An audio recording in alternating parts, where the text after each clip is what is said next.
Hello, my friends, and welcome back to the Deep Space Transmissions Radio Show in which we take you to the outermost reaches of the Milky Way galaxy. I'm your host, Commander VG Punks, and with me, as always, are Commanders Taylor, Psychon Jr., and Commander Nakona. Say what's up, guys. What's up, guys? Nice shirt, Nick. Welcome. I love it. Thank you. Love it. We're going to open with this gorgeous screenshot of the Nocturne, designation LFN002. And thank you, Commander Taylor, once again for your subscription. You hit a year. Dude, we've known each other for at least 1 year, according to Twitch. They have our data. Slightly, a little bit longer than that. Sometimes it's a year, sometimes it feels like a decade. Hello, it's just like old age. Where did Nick go? He was just there. Cleaning up an emergency coffee spill. What a trooper. He went live with an emergency coffee spill.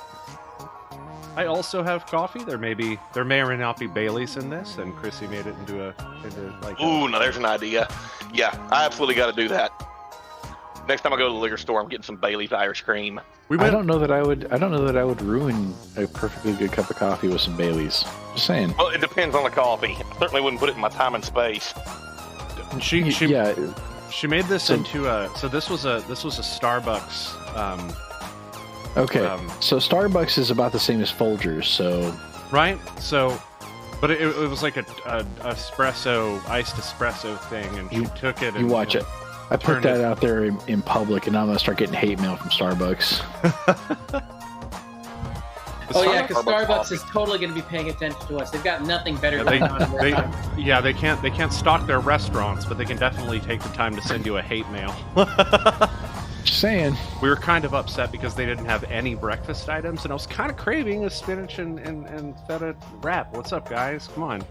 How come everybody else has food but y'all right now? Although, if there is some concern about coffee, I'm sure Commander Taylor knows a few people to recommend to get it from. We got some. We got the hookup. Yeah, he has the hookup. We got the hookup. Do we need a banner? Do we need like an ad, an ad roll? Do you want the logo? The logo source? Yeah, fucking like the ping file. You can just pop it up. Zombies ate my neighbors. Hell yeah. We're not really doing that right now. So we were headed to. Hold on, I'm already plotting the route. Hey, I remembered my route this time. It didn't say route unavailable. Oh, hey, he posted it. There it is. There's the link in the chat for the JavaMama.com. There it is. Go click on that. It's pretty cool. We got a bag of their limited run bananas Foster flavored coffee. Whoa. Normally I'm a coffee purist. I like the unflavored stuff. The darker the roast, the better. But this stuff, yeah. All right. Yeah, I call that banana. Wait, what? And I was interested in it. It plotted a route that I can't jump. What? It's good, Knack.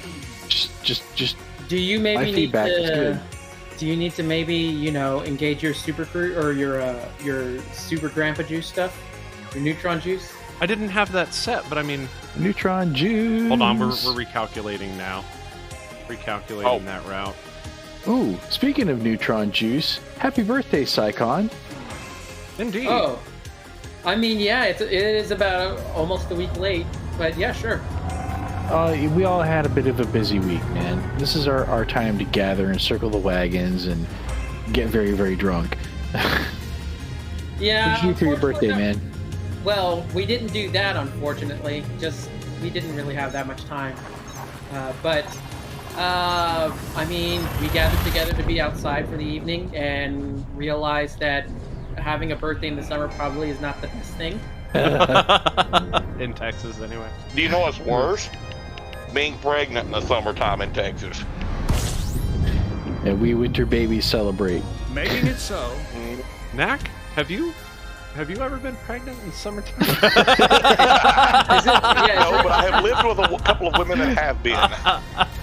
It's like he might be speaking from experience. Yeah, I was like, he sounded very authoritative about it. It was like, I know. I'm sorry. There was a door. It was open. I walked to it. That's. Well, I mean, he did open it, so. Don't tase me, along bro. those lines, though, my boss's son, who I remember the day he came home from the hospital. All right. Today, he brought his son home from the hospital. Hey, Knack. You're old. Yes, I know. That was the point I was making. I feel old now. Bob speaks. Oh, there it is. I wasn't ready. There's always two. They always come in twos. Yeah, she already did the second one. We're doing it. There, I did it. Barn. It was late. You didn't hear them. You were all the way downstairs. It was late. And you weren't in the echo chamber. Yeah, what? That's what I'm saying. That's what I'm saying. Really trifling. Oh, yeah. We got a water world here. Oh, hey, Psychon was telling us about his birthday, and I want to hear his impressions of his birthday gift. Well, see, that's what I was saying, is we didn't really have much time to get to that, so it is currently sitting in my refrigerator for my day off. You haven't even tasted the neutron juice? We were a little busy playing some Dungeons and Dragons. BG Well, Punks. Dragon Strike. BG Punks, bro. Yeah, I know. It's my fault. We got there and we thought everything was going to be cool because, like, Atlas did so well when we were at the beach, but, like, this time he just was not handling the heat well. So we knew it was going to be really hard for us to stay around the entire night, so we ended up having to dip out early, and I could not do that with alcohol in my system, so... Because that's like an hour and 45-minute drive. I was like, yeah, not making that drive with, I feel you. So... But you know this means that that bottle of neutron juice is going to sit in the back of his fridge for like the next year, right? But yes, in effect, he has an entire bottle of neutron juice. Scanner mode. Instead of Isn't that what he said? Wait, what? Isn't that what I said? Yeah, Well, I mean, one of those bottles was earmarked for him. Yes, but he has an entire bottle to himself instead of, sharing it with everybody. I mean, it is more fun to share. It is. You're not going to share with your mom? I don't know if she would be interested. Could be fun. Although it could be interesting trying to see if it could survive trip from here to Europe. You put it in your luggage and you pat it well enough. Is that allowed? Yeah. It's not allowed. Is that allowed? Oh yeah, you can totally. Yeah, you can put booze in your checked baggage. Oh.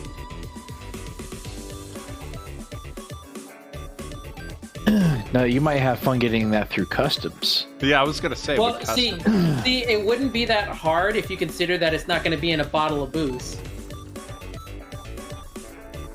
What are you gonna do? Ship it in a shampoo bottle container? No, what he's saying is he would sit outside the airport and be like, and then walk in like, "So you guys want to check my butthole for bombs?" Because, all right. So, listen, Psychon. There's something you need to know about that, right? About that neutron juice. It's sake, and sake is super perishable. Okay, it's super prone to spoilage because it doesn't have any hops in it to prevent it from spoiling, right? So it's been pasteurized, and as long as you have not opened it yet, it will keep in your fridge for up to a year. Okay, when you open it, you're going to get a week, maybe two, as long as you keep it in the fridge. All right, so I got to find a couple of days that I'm going to request off then to add to my regular days off. Well, I mean, it is 21% alcohol by volume, so... You fucking do that, though. That's awesome. Take that time off. You enjoy it. Get sloshed. Knack. And then jump in chat with us. My birthday is next month, we can all be right? So sake is a wintertime brewing activity, okay? Yeah. So you will not be getting it for your birthday, maybe Christmas. Fuck. I have one bottle left. I have never had Taylor-Made. Uh-oh. I could have sworn I sent you beer back in the day. Nope, you never did. Dang. I've never had Taylor-Made. It has never graced these lips. He's never had tailor-made stuff between his lips, huh? I had to make it weird. Initiating maximum velocity voice control. No, but so we played some Dragon Strike. We watched some movie. Well, I tried to watch a movie. Apparently, the lightning wires are not secure enough to play movie through Hulu or Netflix or stuff like that. Lightning wires? Apple does not like.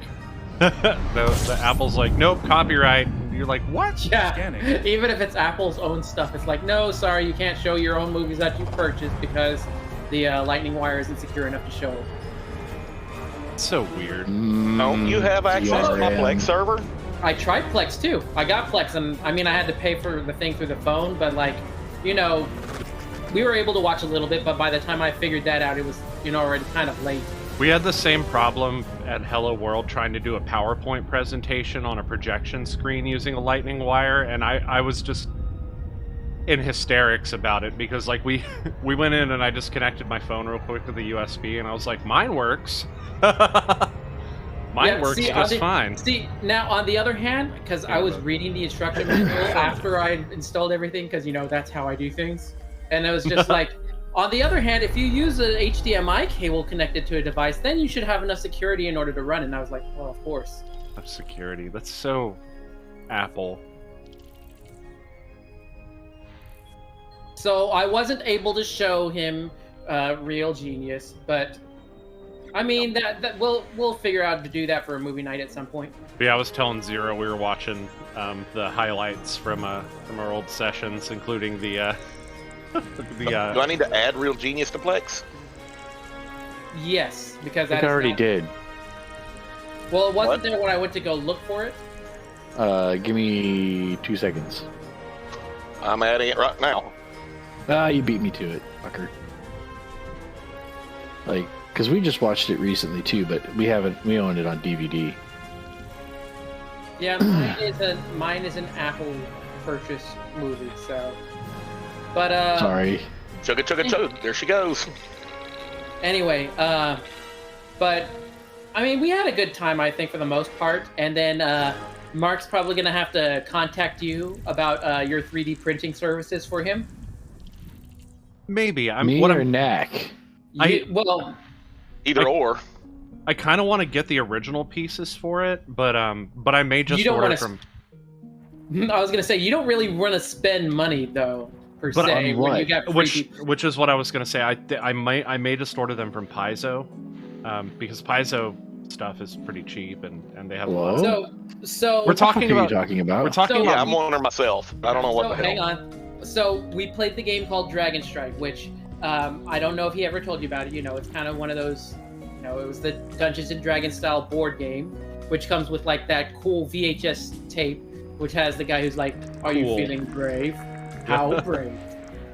Brave enough." Yeah, I played that back in the 80s. So he picked up a copy of it and he handed it off to me as a birthday present to me. Yeah, because like, you know, he was interested in the game and us playing, and I was just like, well, let's go check it out. And it's one of those things where to find it mostly complete was still like $100 some odd bucks on eBay, but I was like, you know, we get to play the game. But, you know, it's more important to Mark than it is to me, so... And it's mostly intact, it's just missing a few of the minis that it used to have, so I figured I'd replace those with Paizo minis, because, you know, they're good quality, and they should have everything like gargoyles and that sort of thing that come with the game anyway. It is true, but on the other hand, you could potentially get it free from your friends here. Well, it wouldn't be free, they'd have to ship it. Well, dude, Knack lives, what, 6-hour drive away from you? But making minis on a, like, 3D printed minis, isn't that kind of arduous? Because you've got to, like... No. You've got to, like, sand them down and shit? No. Oh, shit. No, there's actually a website out there that specializes in 3D printer profiles for printing minis. Oh, cool. get your ultra fine nozzle, and if you happen to print it out of, what the fuck is going on with my headset? Yeah. So let me grab this link. Hold on a Oh my second, I God. need to reset my headset. It finally happened! Oh my god! I found a terraformable!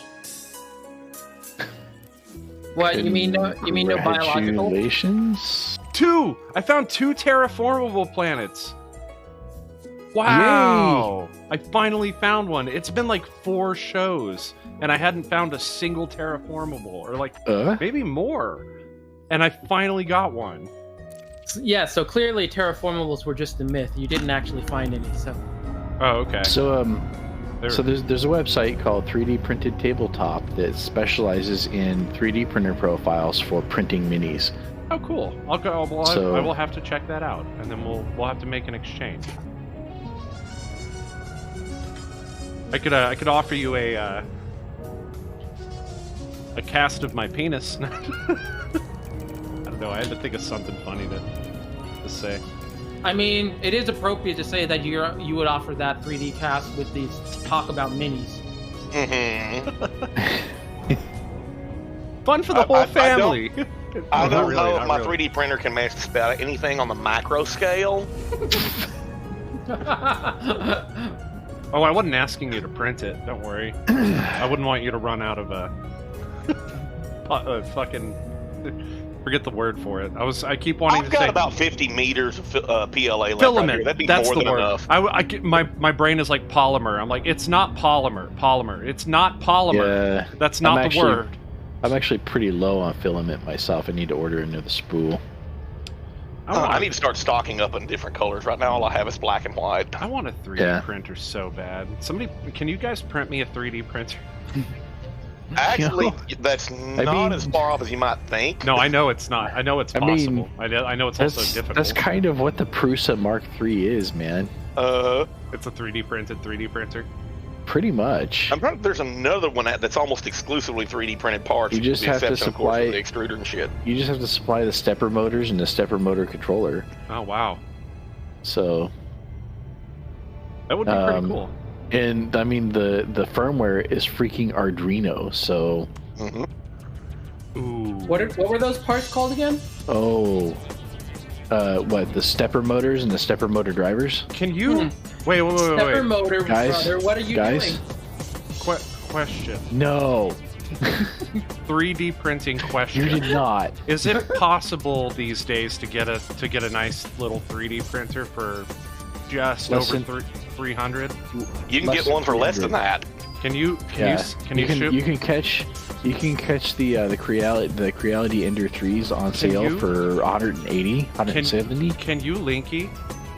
Yes, we can. Because I happen to got You want an Amazon linky? yeah, I happened to get sent a bit of a check for a wedding gift that was about $300, and I was like, there Yeah, it you is, can- right there. We were thinking about what we were gonna get with it, because my mom is specifically like, you know, make sure you're getting something for your household, and I'm like, that's fucking perfect, Where's, Let me tell you something. right there. If it you're is. even the Sure, slightest bit geeky, everyone needs a 3D printer. Everyone does. That's Everyone yeah, They'll does. pay for Alright. themselves. Yeah, they pay for themselves. I literally had mine for 2 days, and the shit that I printed with it, I managed to save about 4 times what it cost in 2 days. Okay. All right, so this is a net like a gnarly Amazon link. Do you want me to throw it in chat or in Discord? Throw me a DM if you please. All I don't right. want it to get So, buried. $165 you can get this for right now, Awesome. today. Awesome. I am. Guys,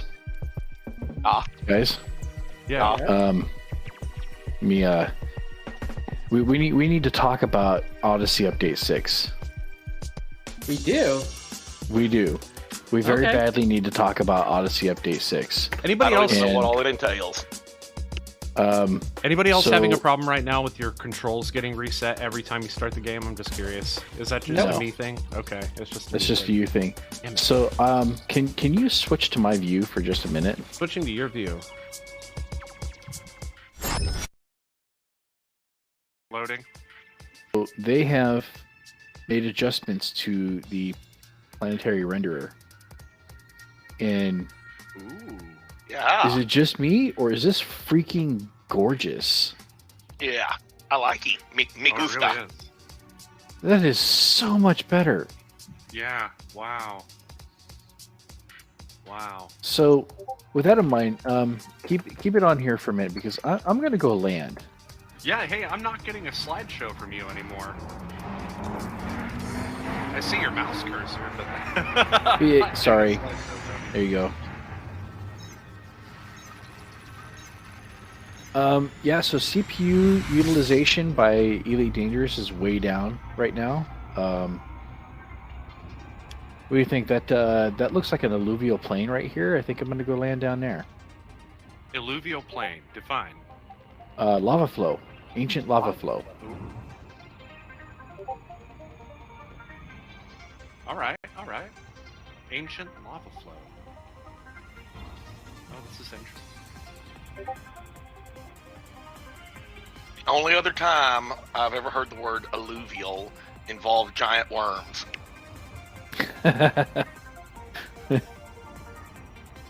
Because it was talking about the wall, right? Yeah. Yeah. The geologist alluvial- out there. Yeah, So, I mean, to be Dr. fair, Kynes. were they really worms because they had like egg sacs inside their bodies? So. No, they didn't. Yeah, they did. Yeah, Oh, they you never did. watched the second movies, did you? Or Yeah. the third one. Hold on. What are we talking about? Tremor, Oh, right? you're talking about tremors. I'm talking about the other giant sandworms. There was The a original What, giant Dune? sandworms. Yes. There was mention of alluvial in Dune. Yeah, so the reason why Arakeen is situated where it is because it has a shield wall around it that keeps the worms out, which are ancient volcanic mountains that have not been worn down to sand yet, haven't been eroded down to sand. Whoa. Yeah, no, I knew that Knack was talking about tremors. So Yeah, because the geologist that was studying the valley, when they were talking to her, she's going on about how the rocks were alluvial, or the valley was alluvial, etc. And they're going, and Kevin Bacon was like, "Huh? I didn't understand a thing she said, but damn, she's hot." I mean, Yeah, Zero nailed it. He called Dune. but on the other hand, speaking of Dune, did you see the trailer for Dune, the new one? I did. Yes. I did not know anything about this. It looks more actiony.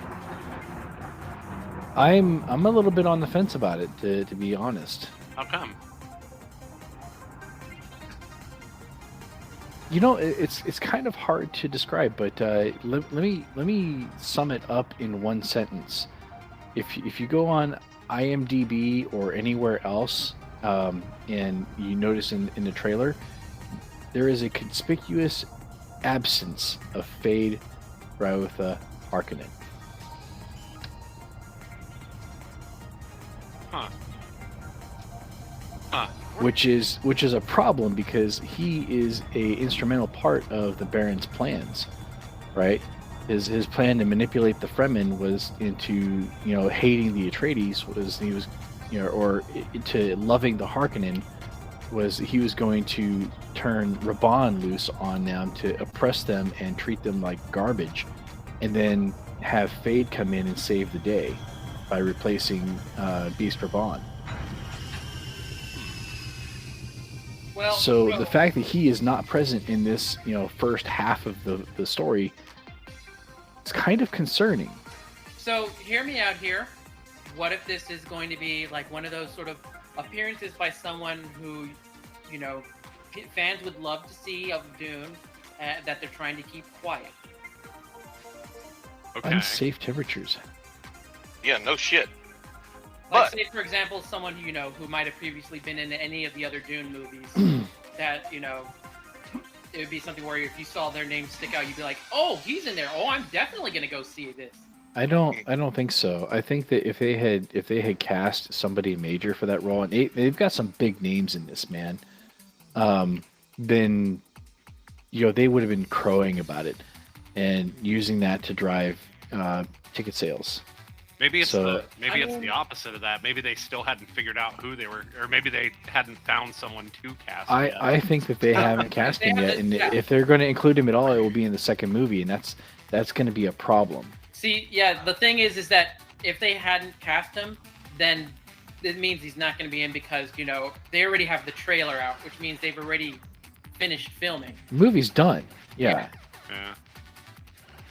But that's why I'm saying, just in case, you know, maybe they would keep it quiet because, I mean, remember, actually, was it in that one? I don't remember, but I remember maybe it was the X-Men movie where they had, like, I don't remember if they actually had announced that Hugh Jackman was going to be in the First Class, but, like, he had the surprise appearance, and then everyone was like, word of mouth made it spread, like, oh, in First Class, Wolverine's there.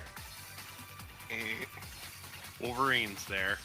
Can we take a minute to appreciate these textures? Oh wow! Like these are so much better.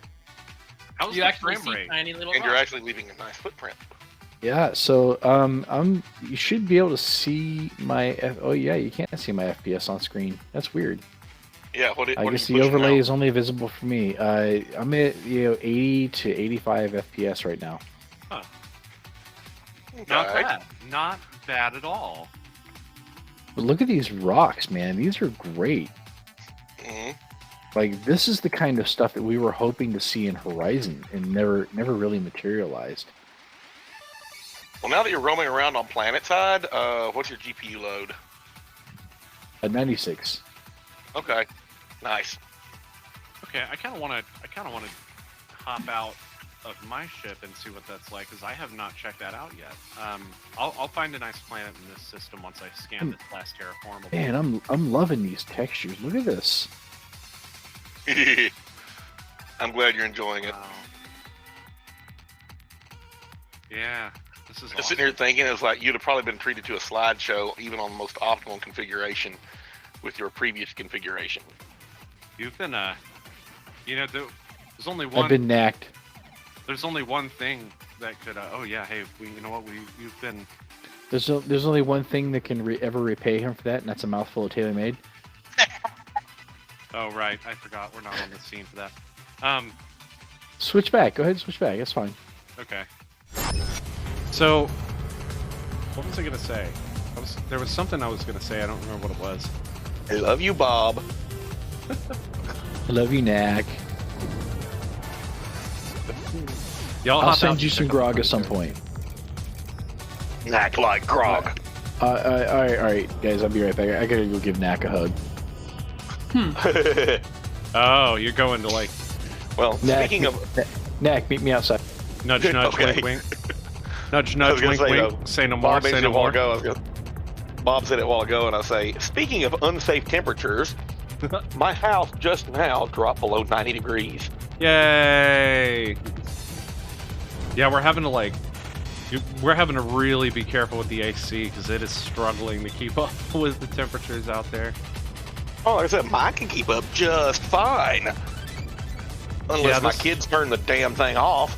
This place is like, I don't think they've done the weather stripping in a few years. Definitely not since we've lived here, you know. Yeah, this place is overdue for a little bit of a makeover, I feel like. Yeah, I need to put a new threshold down and do some weather stripping around the back door. There's too much seepage around the back door. That's what she said? Yep.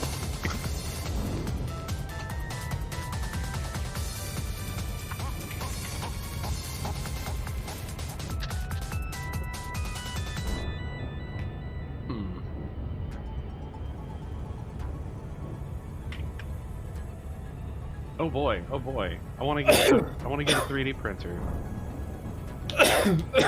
Excite. Then maybe I can print them and figure out how. You need to order at least one roll of filament to go with it. Yeah, absolutely. You alright there, Saikon? May I recommend? Water. May I recommend for your initial attempt? You may. Hatchbox PLA. Whatever Hatch? color you want. Hatchbox PLA. Hatchbox? Yep, Hatchbox. Hatchbox, okay. Duly noted. That is some good stuff, and it's reasonably priced. I'll have to chat with you guys once I make the order, and then we can maybe talk about what not to do, so I don't immediately get this in and then like blow it up or something. Oh, you won't blow it up. You might you might create a bowl of spaghetti, but you won't blow it up. Create a bowl of spaghetti. I like spaghetti. Not when it comes to this. Oh, okay. Not the good kind of spaghetti then. Like spaghettification spaghetti. Another thing I would recommend you get, if you're going to be printing miniatures, you need to get you a set of the finer nozzles to go in it. They're cheap on Amazon. But get you a set of finer nozzles to go in it, because it comes with a 0.4 millimeter. Copy that. Oh, which is a good fun general purpose nozzle. It's right in the middle. But for really fine detailed stuff, you'll want something a lot smaller. Shit, in that case, I might actually just 3D print Val's piece. You know what I'm saying? And then use that. Paint that myself, I mean, not use that. I've been wanting a 3D printer for a long time. That's it, man. They save themselves, or pay for themselves really quickly. I bought one to use for work on the company credit card. Yeah. And the boss was like, the boss was like, okay, yeah, here, because I needed some shit for work. I'm like, we can buy this tool, and the two of them combined cost $1,000, or we can buy this thing and I can make them ourselves. And that's exactly what I did. That's and awesome. I've been running shit off ever since. Yeah, I've definitely like seen that it's possible to like make your own tools and like make all kinds of stuff with it. So I've always wanted one. I just never had the money for it until now. I needed a specific clutch alignment tool for Volvo tractors. Should I go get it? Get what? The current project. Oh, the keyboard? Yeah. Will it show up? I can turn off the green screen temporarily. True. But then we'll see all your onion head. I mean, would that be a bad thing? Your private. This is better than mushroom head. Super private stash of onion head, and then we might even see your mushroom head.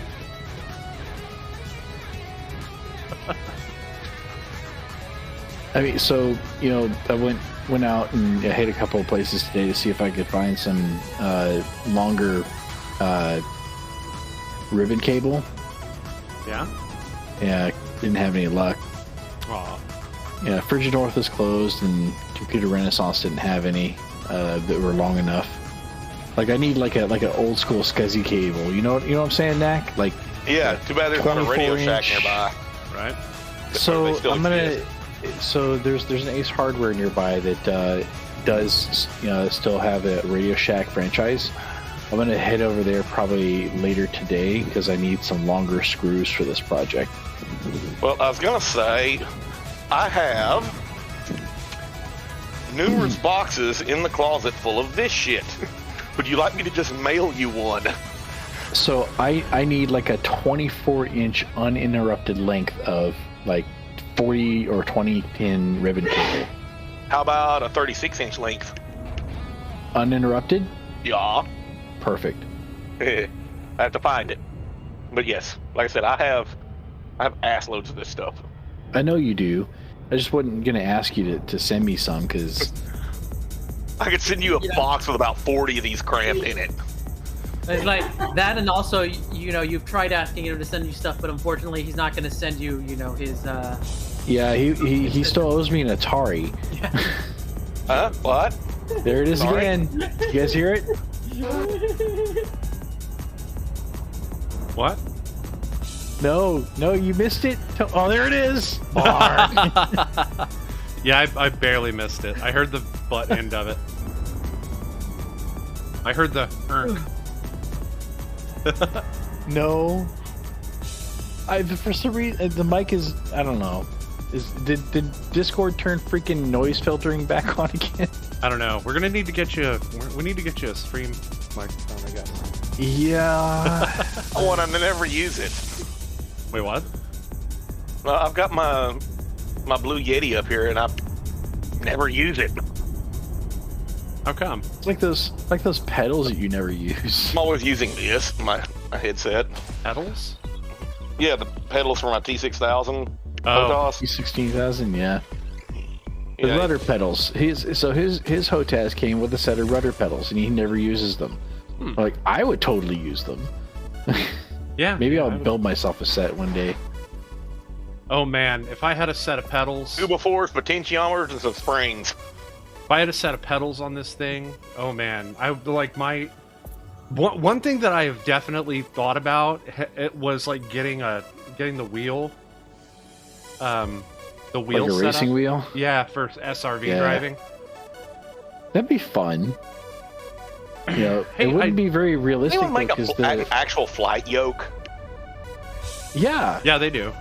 yeah. There's a couple of outfits that make flight yokes, and one of them actually makes a pretty nice one. They're- Thrustmaster does, I thought. Well, Well, I've seen the this is- Thrustmaster steering wheel and then the joystick. But like, I could have some serious fun if I had the actual flight yoke. That's true. Yeah, so there's lots of outfits that make flight yokes, but only one or two that make a full deflection flight yoke. You know what I'm saying, Nick?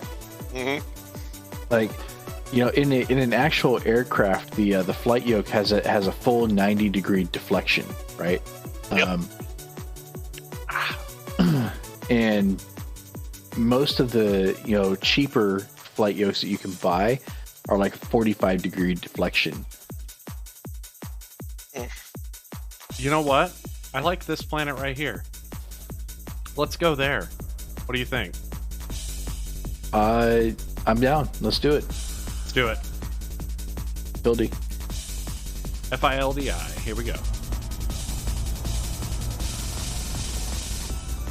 Bots attack. Yeah. Yeah. Stupid bot. Was the chat even showing up once? I didn't see it. I didn't catch it. Hopefully everything's working.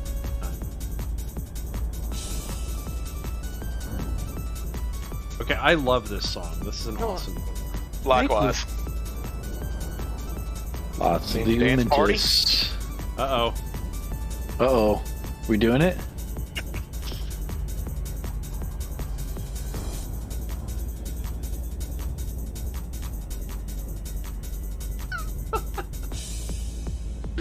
We have fun here. Ninja It's Dance Cyclones. Party! Cyclone's just kind of like, Yeah.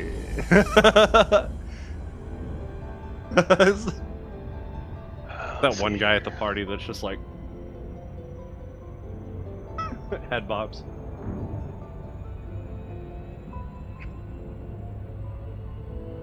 I get it. I get high as fuck too. That onion head rolling.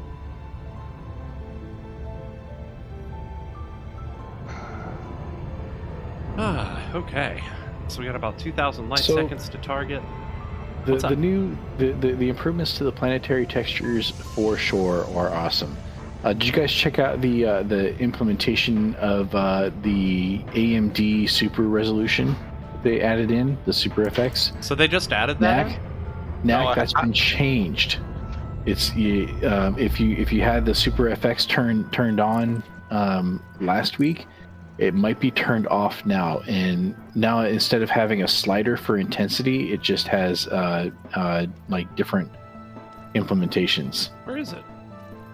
Uh, It's under quality, right? Let me go in here and play Go- with it a little bit. so go down. It's under super sampling. It's under super. Yeah. See where it says upscaling? You have it set to normal.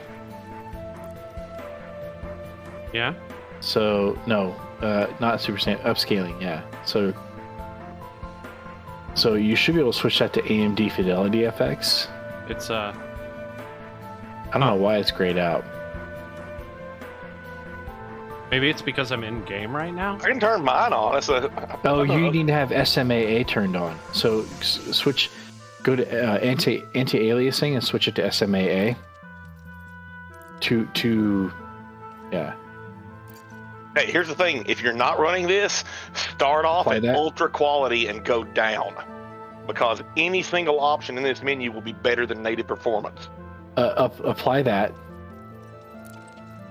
Apply Okay. that change. Okay, we applied it. And go back to graphics. You should be able to So ultra quality?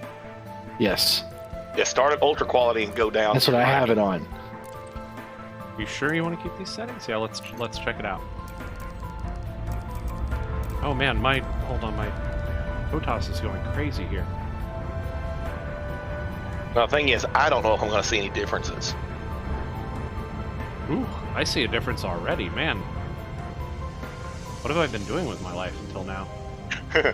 Well, hold on. What settings do you have your game on quality overall? That's a good question. I could probably boost that up again now that we have exactly. That's the point. I have it on ultra. I've got mine on ultra. I got mine on custom right now. I'm gonna go ahead and throw it on ultra. Ooh, here we go. Let's see what happens. Let's see if I drop down to 2 frames per second. I shouldn't. I fucking shouldn't. It's kind of skippy, but maybe that's just yeah, I'm dropping some frames here. All right. SMAA. Okay, where did you say it should be? So you have to switch anisotropic or your anti-aliasing to SMAA, apply that change, and then go back in, and it's under super sampling. Where's super sampling at? Right below it.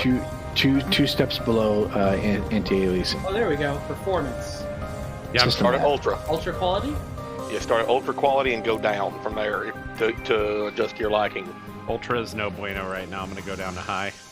No. Leave your overall quality set the same. Yeah, change the. Yeah, no.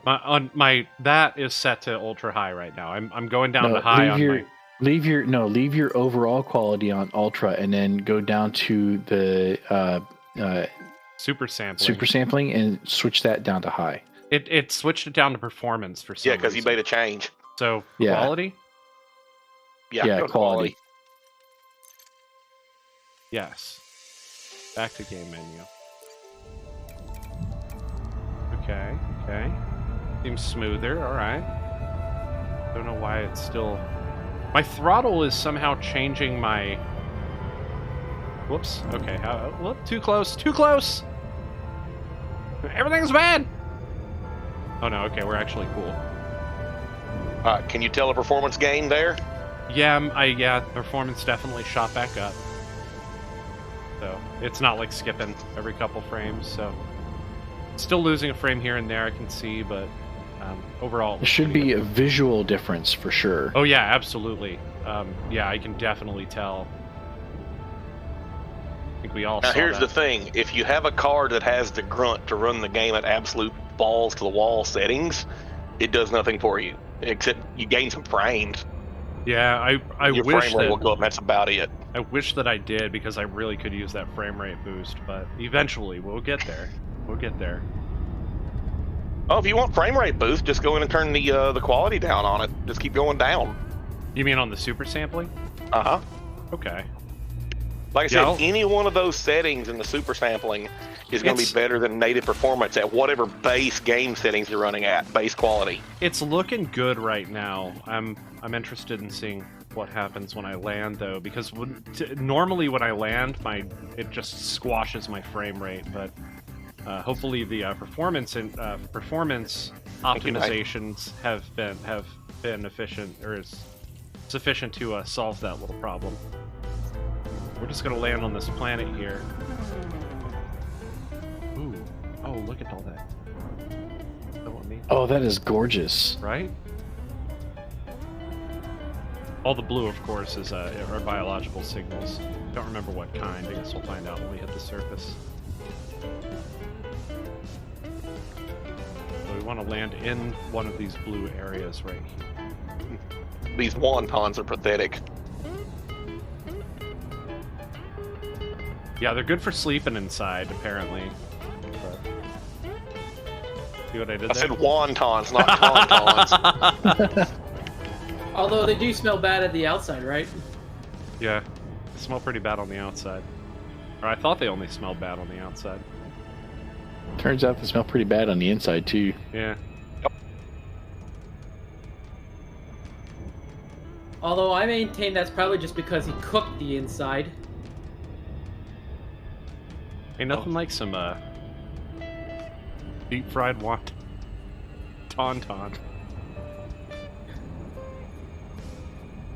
It's just a map. Well, just think about it. You're taking a lightsaber and just slicing through guts and everything. So, I guess that wouldn't be deep fried. It would be more like flash fried. flash fried, Broiled. broiled.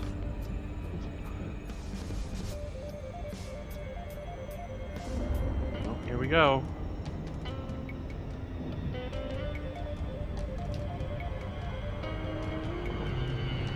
Here we go. I mean, when I was a kid, I was working on a Suburban that I used to have. And yes, I owned a General Motors product for about a week. A buddy of mine come over and he's sitting there messing around with it. He's like, man, it smells like someone dressed a deer in this thing or something. I'm like, yeah, that's kind of because I did. So I guess about the only thing the thing is good for. I take it you don't like General Motors from the sounds of that last sentence. What color is his neck? Brown. Thank you. I mean, is that a thing? It's a thing. Are you not supposed to like General Motors or something? We're usually look is divided up red. into one of three camps. Ford. Ford, Chevy, and I don't know, General And Motors. not General Motors. Not General Motors. Jeep, maybe? I don't know. What's the other one? All right, I've eaten hot stuff. Mopar. Mopar? Mopar? What the fuck is a Mopar? Dodge, Chrysler, Jeep, Oh, okay. Guys, Plymouth. did anybody else crack up at his picture of his motorcycle this week? I mean, I didn't pay that I much thought it looked attention pretty to cool. it, I damn near pissed myself laughing at that. How come? Because he makes it look like a tricycle. Okay, I am getting a bit of a frame rate drop here. That was some pretty funny shit, Nick. I'm also dropping pretty quickly. I was cracking up when Gordo Oh, started to that's realize exactly what it was he was looking at. Yeah. Kurt.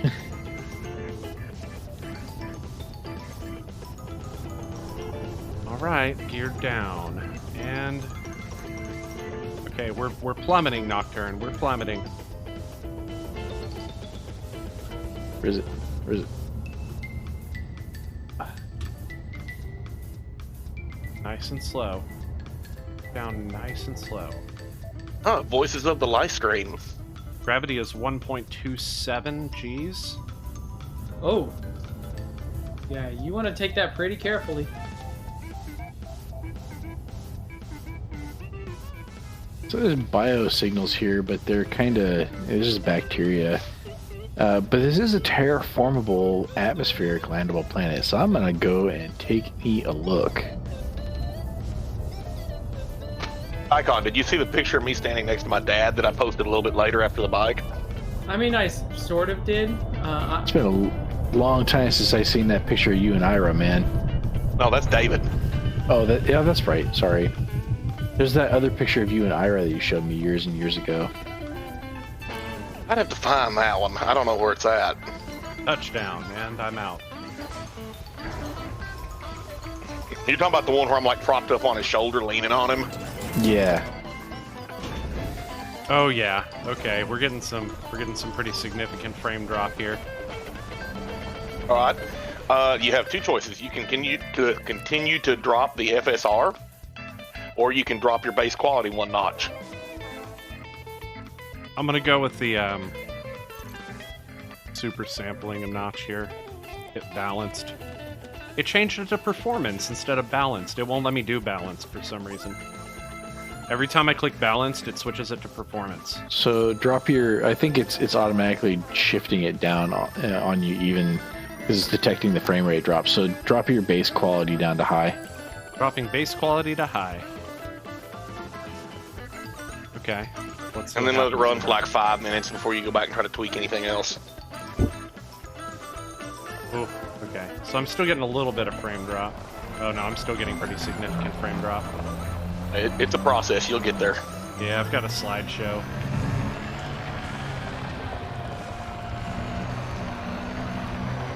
Oof. Well, either way, let's get the first footfall.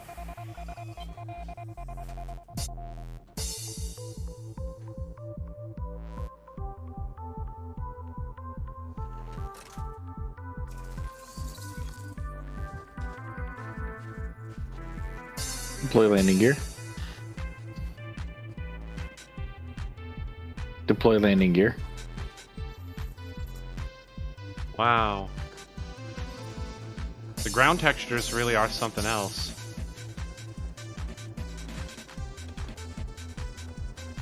Surface temperature 274 Kelvin. Yeah. T-shirt weather. Is it? For Alaskans. Yeah, for Alaskans. Oh, so it's like 30 degrees or something? Fahrenheit? 274 Kelvin? Yeah, it's like maybe negative 30. Yeah. Saw something. Getting back in the car.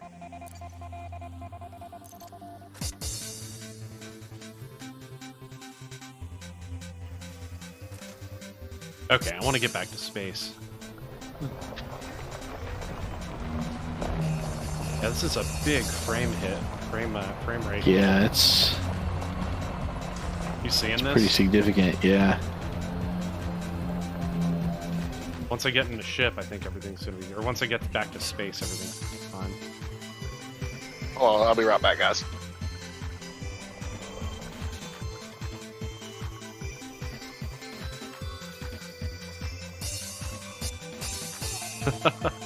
Yeah, it is just struggling. But I'm sure it's gonna optimize even further, right? Or maybe this is just me not having a good enough graphics chip. I'm getting there though. We'll get there. Look at this lichen, man. Let's take a look. I need to put like a loading graphic behind your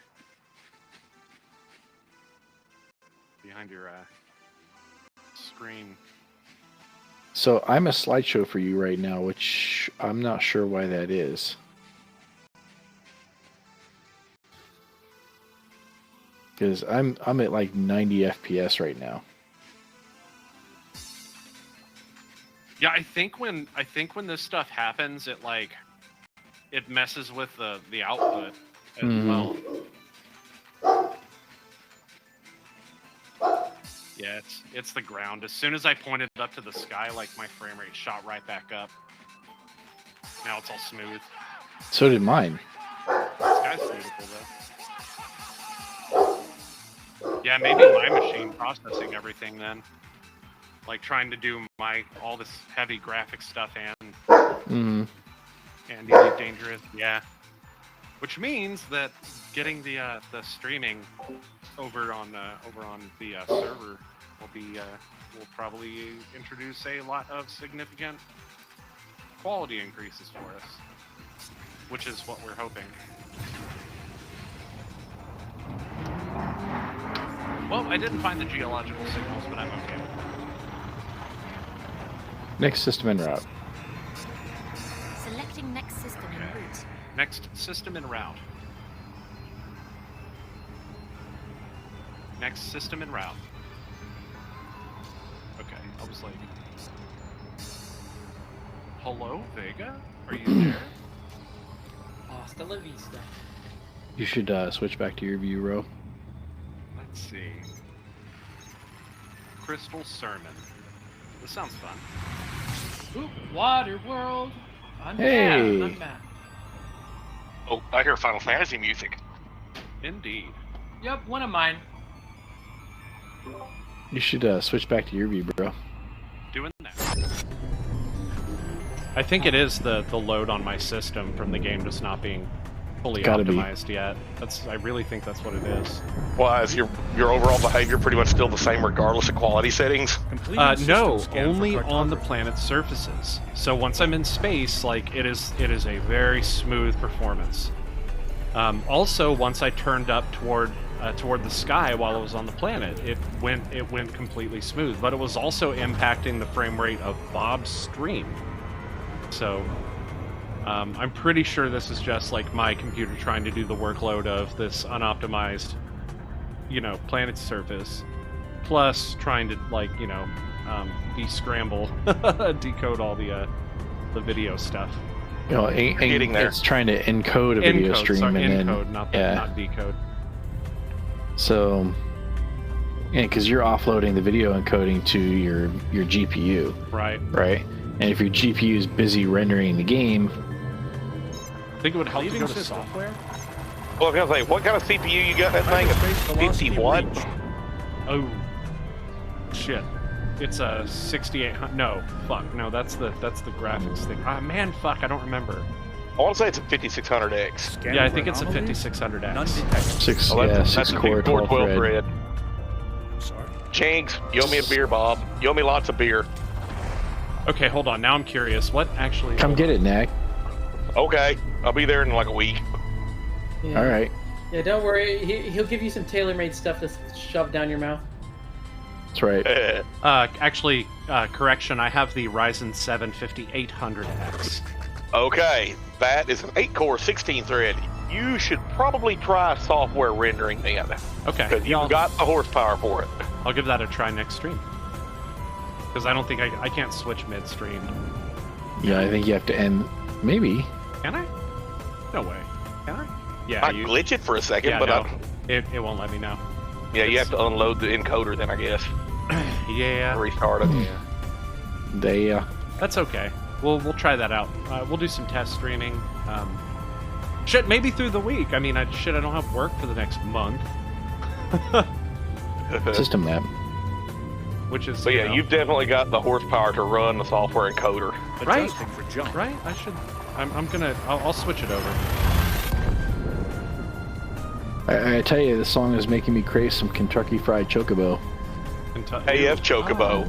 Don't fry chocobos. That's mean. You remember when that was the password on our TeamSpeak server? They're Yeah. probably like gamey. You Completing think they'd be system You scan. think it'd be gamey? Stand I by. bet it would be gamey. Gathering That'd be about like information. E to Emu. Photography has now been updated. Have you ever had emu? Yes. Yeah. Is it gamey? No. What does that mean? Okay. If you ever tried eating wild boar, you'd figure it out real fucking quick. I haven't had wild boar either. You can't. That's my point. You can't have That's me, gaming. You can't have me make a comparison with something I have never. I can't compare. But you apparently haven't had any kind of gaming meat. I guess not. I guess Because not. believe me, it's very distinct. Interesting. Oh, now see. Now I'm dropping frames in space. I was just bragging about how my Next frame rate system is was out? so great in space. Space. Spit. Next system. Space! Come on, stupid thing. Scanner mode. Okay, Commander. That's okay. We're rolling with it. It does not matter. See, and then I get into the scanner and everything is perfect again. Next system en route. All right, I'm gonna take a short break. I'll be right back. All right. Yeah, like, oh God, I guess 16, 17 years ago, I had a Linux server in my place when I was living in Dallas that I had set up for all of the members of our link shell for Final Fantasy XI. And the password to log into that server was KF Chocobo. Yep. KF Chocobo. Kentucky Fried Chocobo. You ever fight Chocobo? I don't remember fighting a Chocobo in that game. 14 you can. 7 not you 11. can. I know in 7 you can fight them. They would mostly run off though as soon as you hit them. But like, you know, once you get like Knights of the Round and stuff, it's pretty easy to kill on one. Oh Yeah, it only God. takes a half an hour. I just Gotta sit wait there. for That game had one of my favorite magic mechanics out of all of them. What, 11? No, 7. Oh yeah, the All right. materia. Yeah, like the linked materia on the weapon. My favorite combination: final act, revive. I started playing Final Fantasy VII, and I was just like, okay, materia is just espers, except you don't learn the magic yourself. And see, that was it was good and bad. I mean, it was You could just swap the shit magicite. out as you need. Yeah, you could swap the stuff out as you wanted. Like, I need this for this upcoming fight. Swap the crap around, whatever. but I love the fact that you could like link a bunch of materia on an item. Like I said, like the aforementioned final act revive. So when you die, he automatically self-revives. See, 6 was my favorite because you equip them with the Magicite, and then you sit there and you grind, and eventually you learn all the spells on that Magicite. That's the same way 9 7 did works, the same except thing. Yeah, well, 7 you couldn't actually like. So you had to have so to start for the majority of the game you had to equip the Magicite with the spells that you wanted. But if you unequip that Magicite, if you unequip the materia, the spells are gone. Until later in the game, you get what was it? You get something that makes the spells more permanent, right? Or maybe I'm dreaming that. Well, in Final Fantasy IX, you learn spells from different equipment.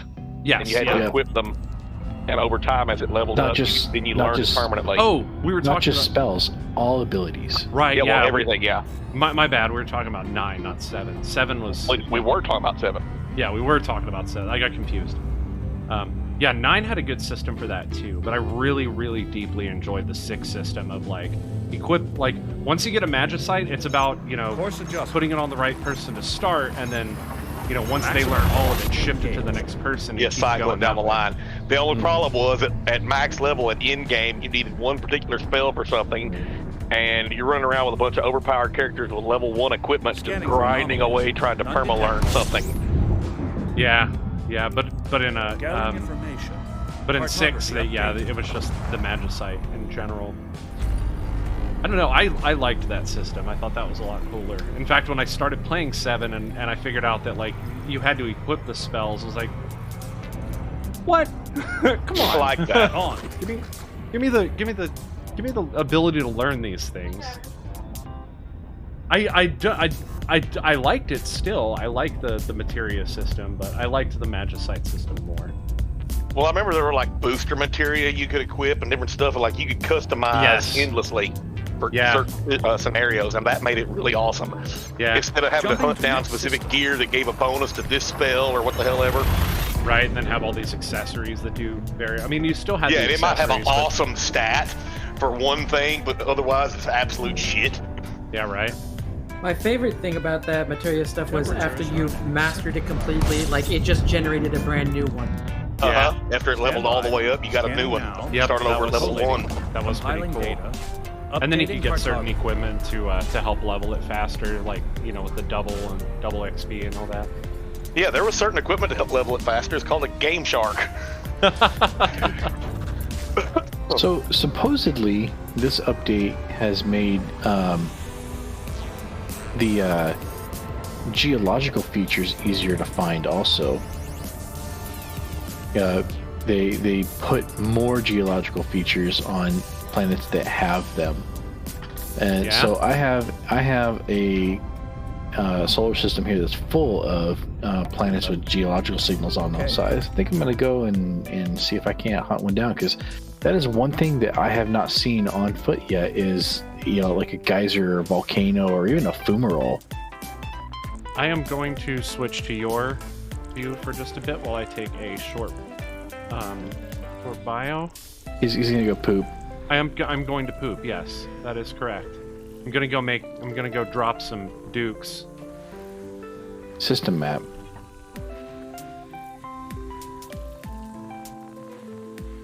Did you want me to send pics when I'm done, or?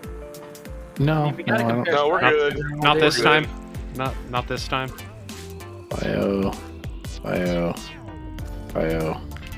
All these bio signals. There's gotta be geo signals here too. There's one. Candidate for terraforming. What? I found another one. Well, better go poop so you can go get to it. Well, I'm gonna get to it. I have a super cruise assist. Ugh. Those frame rate drops, man. Sorry. Huh? I said sorry. No, not your. It's the SMAA that's doing it to you right now, bro. I think I'm in performance mode on it. Yeah, I'm in performance mode. Yeah, so it's the anti-aliasing itself. Oh. Right. So you might have to turn that back off. Turn it down to FXAA. Yeah. X system and route. Or just off completely. Oh, yeah, that's still fucking terrible. Damn it. Oh, I can't Ooh, that handle looks worse. anti-aliasing. Yeah.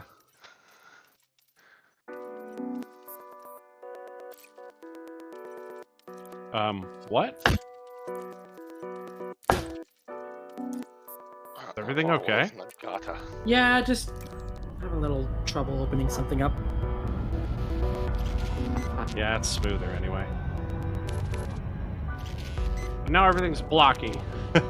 So these are rocky ice.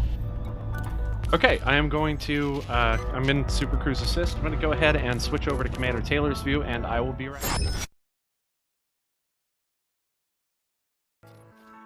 Touch. So this one has polonium. So I'm going there. Oh yeah, you need to get your super jumping stuff. Can't hurt to have more jumponium. You know what I'm saying? Yeah. Never hurts to have more jumponium. You never know when you're going to run into a nope. So, it was an interesting thing I was going to talk about. So, for my birthday, so we had set up our tents, right? Because we were going to basically camp outside. After we finished the game, you know, it took a little while. Mark decided, you know, we're actually just going to head home because Atlas wasn't feeling well, so we were helping him set his stuff back up. So I had actually left the cover off of my tent, as had Chaos, because, like, I mean, it was hot weather, right? So we weren't expecting much. And of course, as it's turning into morning, it suddenly turns in. We have like a fog that's come through. Was it raining inside your tent? Well, it wasn't exactly raining per se, but it was a lot more moist than it was previous.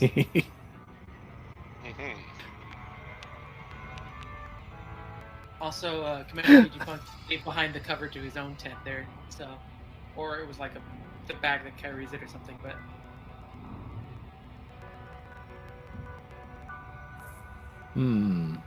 But you know, lesson learned. So for my birthday, you know, it's probably better to celebrate indoors, but maybe later on for sort of like a post-birthday celebration thing, or, you know, as a late birthday thing, we might try to do something later on. Though, you know, they're like, no, if it's gonna be something we're gonna get outside together for, it'll probably be like October or November.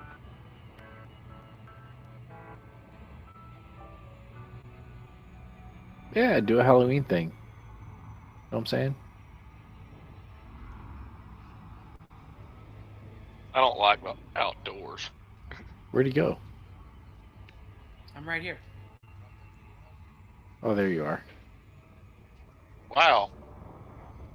Your feed is now a slideshow, Bob. So remember, it's still going through VG Punks. I know. Right. That's what I'm saying. It's still a slideshow. Oh, it's pretty terrible. So, we'll get this worked out. Next time he can try the software renderer, and that may help. Maybe I'll just buy him a P2000 or something. Yeah, I don't know. Surprised you're not sitting on a P2000. Effectively, I am running a hack 1060. Basically the same thing. Yeah, we may have some of those at work in the asset disposal pile. What in the world is your company doing with GPUs? Some of the older machines that they had ordered, you know, had the discrete GPUs in them, and they really should be doing more of that, because there's a significant fraction of the company that has a pretty heavy dependency on Google Earth. They use it So for they need the compute power. Yeah.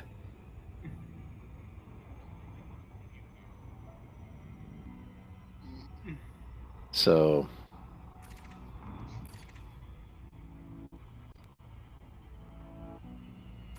Let's see here. Fuel scoop.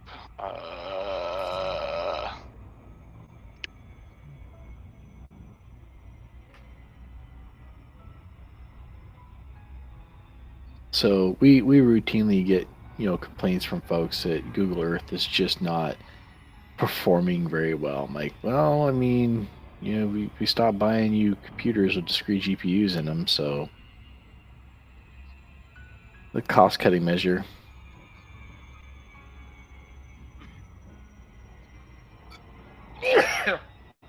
All right. Give me a moment.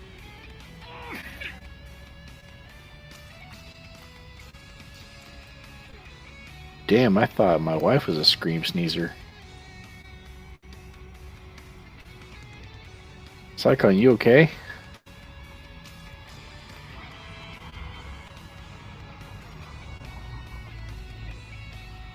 F in chat for Psychon scream sneezing. F.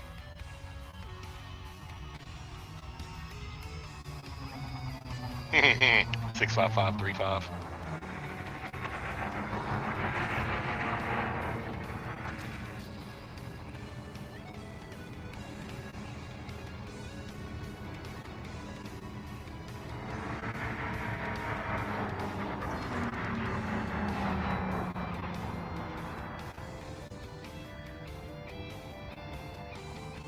Yeah, I can definitely tell a difference in the frame rate.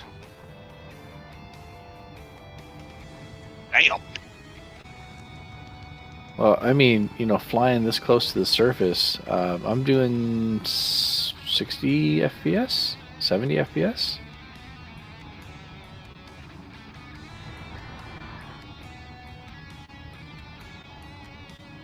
Well, the one thing I noticed that I had problems with was the lighting effects.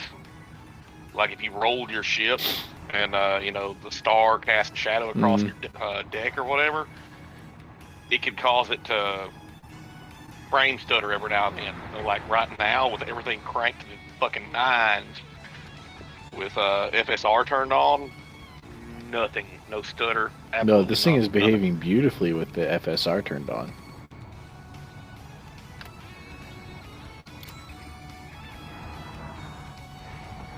I gotta stop that. I'm gonna make myself nauseous, and I'm not even in VR.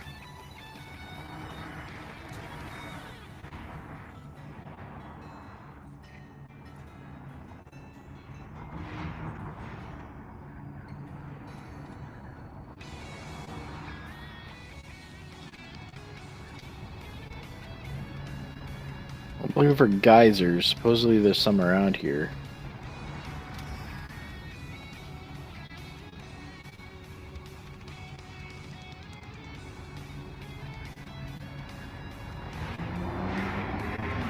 Man, that's gorgeous. Oh, damn. What's that? Interesting. Well, when I came into the system, it looked like I just saw a heat plume coming off the star. The heat I'd shimmer? noticed that before. Yeah. Yeah, you sometimes see that. Another thing that you sometimes see is light distortion around really massive stars, like especially white dwarfs. Like they will distort space around them like a black hole does.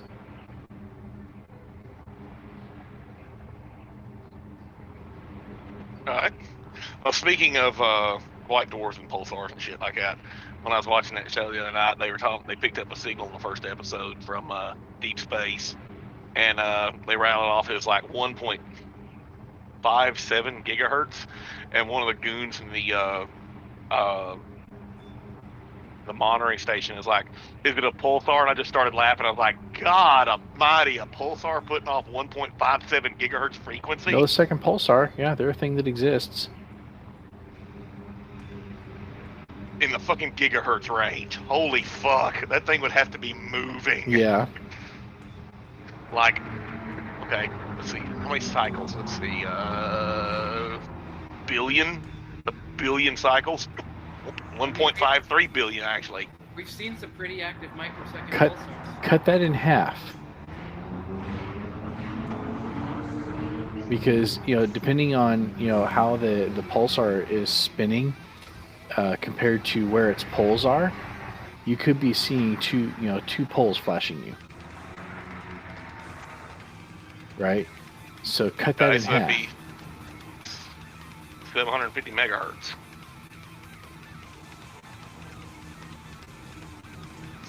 Somebody's still fucking whirling. Yeah. 750 million rotations. We've seen pulsars that fast in this game.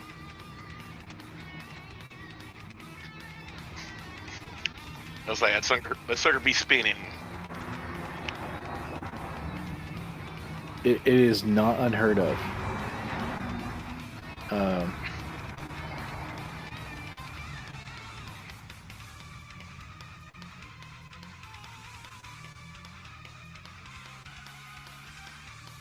See, what is the fastest known pulsar? Yeah. So PSR J1748-2446 AD is the fastest known spinning pulsar at 716 hertz. Okay. So amplify that by a million. yeah. Well, a couple orders of magnitude. Like I said, could be possible. But no, I see what you're getting at, right? Like, it is a big universe, though. Further along than the corner. Well, even if, okay, let's just assume anything's possible. But like I say, just think about that for a second, though. Think about the amount of mass spinning at 750 rotations per second. Okay? That's, what is it? I'm trying to remember. Bob, this is more your department than mine. A pulsar on the low end is what, like 30 solar masses? They can get down to like 5 solar masses. Okay. So, at minimum, 5 times the size of our fucking sun. Whirling. No, 5 times the mass. Million rotations. Now, physical dimensions, it's going to be... Yeah. Physical dimensions is something altogether different. Yes, I get that. But I'm just saying, the mass is what I'm talking about. All right? I don't remember the compression rate. But anyways, the mass compressed to what the fuck ever, and that sumbitch is fucking whirling 750 million rotations a second. You know, that's something. Could you imagine the gravitational waves coming off of something that dense? They would be fast? detectable.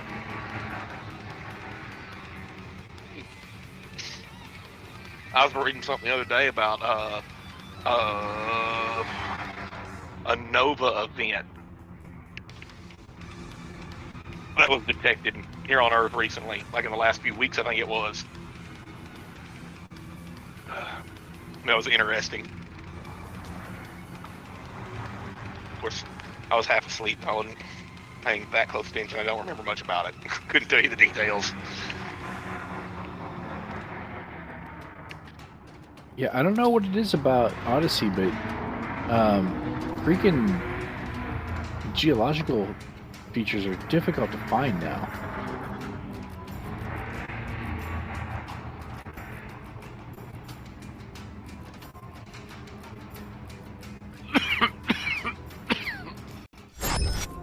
It's from the bong. Oh wait, where's I didn't do my camera, dude. Well, I was gonna say, given the music, perfect setting. Perfect setting.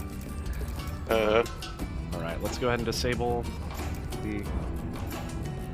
Okay, disable the Super Cruise. Can I? There we go. Deactivating Super Cruise. All right. So, Einstein, huh? Right again. As What? always. So, Not bad for a Einstein's work on general and special relativity, one of the predictions that he put out there was around. He did some of the first work that proved that black holes, or that theorized and predicted that black holes would exist. It would be another several decades before we actually found some, and Hawking was very instrumental in the detection of the first black holes, right? But one of the things that Einstein predicted was that even though black holes are so massive that no light could ever escape them, meaning that you could never ever see anything that is directly behind a black hole, there is a special case that you could potentially detect light from something that's on the other side of a black hole. Mm-hmm. And they call that a light echo, where light from the object on the other side of the black hole gets accelerated, up just massive speeds, right? It becomes X-rays and are detectable on the other side because they kind of bounce off of the event horizon. And so a paper published last week actually said that documents the detection of this kind of event. So for the first time, astronomers have detected light from an object behind a supermassive black hole deep in space. I was going to say, isn't that the same mechanism by which we can see light from the accretion disk from the far side of a black hole? Yes. Here's the article. Yep, saw that article. I was I so skimmed through it. Yeah. I like the pictures. This is another thing that was predicted by general relativity. So yeah, Einstein was right again. Of course, because Einstein is always correct. So far. Even when he's wrong. Wait. What? I think he's referring to the numerous times that people have tried to disprove some of Einstein's theories, only to get bitten in the ass by it. They're like, Even when he was right Einstein's after all. wrong, he's still smarter than you. Yeah. A bit more accurate. I guess that's it then. You've been bombed. That was a quick Well, there's the segment. other thing I wanted. There's another one I wanted to talk about that there I was thought was another really, really cool. Yeah. Okay. So if you look in the general chat, and I'm going to post the article here as well. General LFN? LFN.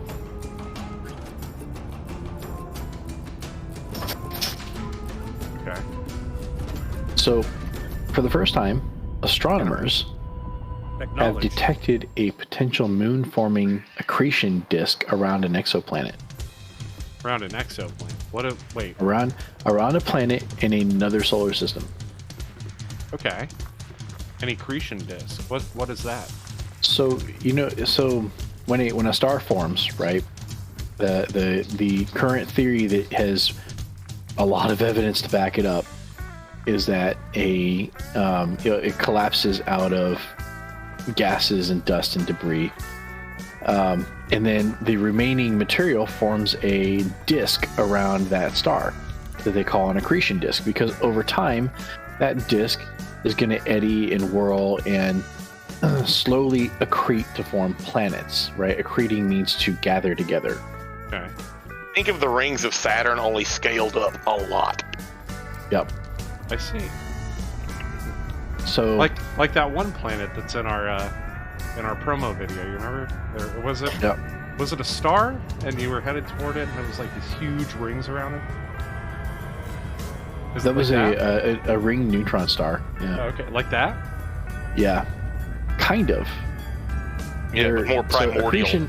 Accretion disks of the planetary formation type are fluffier, for lack of a better word. Huh. Go look at that picture. That is an actual picture of a planetary accretion disk around a star. Actually, that's around an exoplanet. Executing now. The one where you're saying also want to talk about this? That's the one. Okay.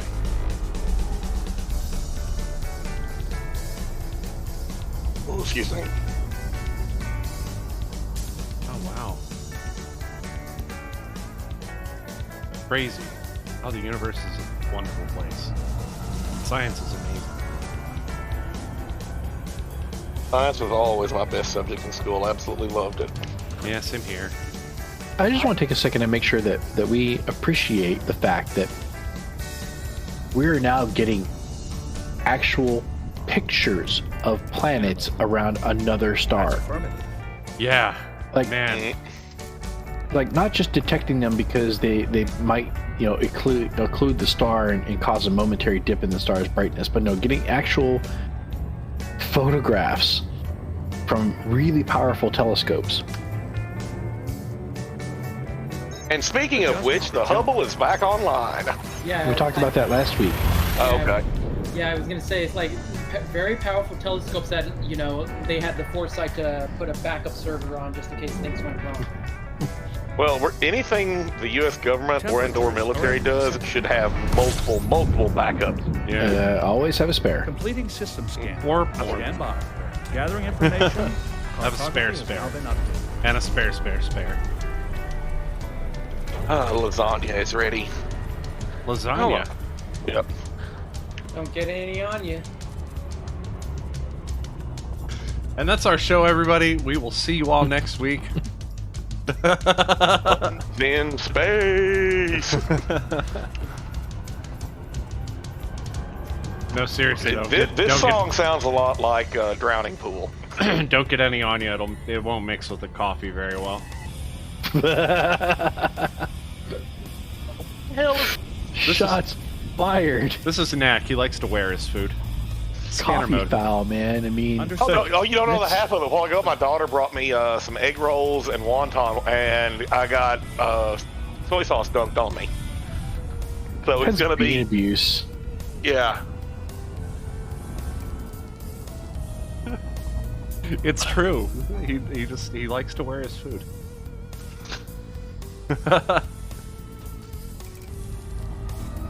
You know, who needs plates when you've got so much? And cups, apparently. Yeah, right. Eat your soup off of your clothes. I mean, Just strain it through my shirt. yeah, That's why, Wig it up. that's why a towel is a hitchhiker's best friend. Yep. Never That's- forget your towel. never Forget your towel. Yeah, never forget a towel. System map. Don't forget to bring a Systems towel. Man, I Cartography. like the third water world I found just this session. Dude. And I was having trouble finding a terraformable. Oh, I've got so many here's another terraformable. So many terraformables. Terraformable to water world.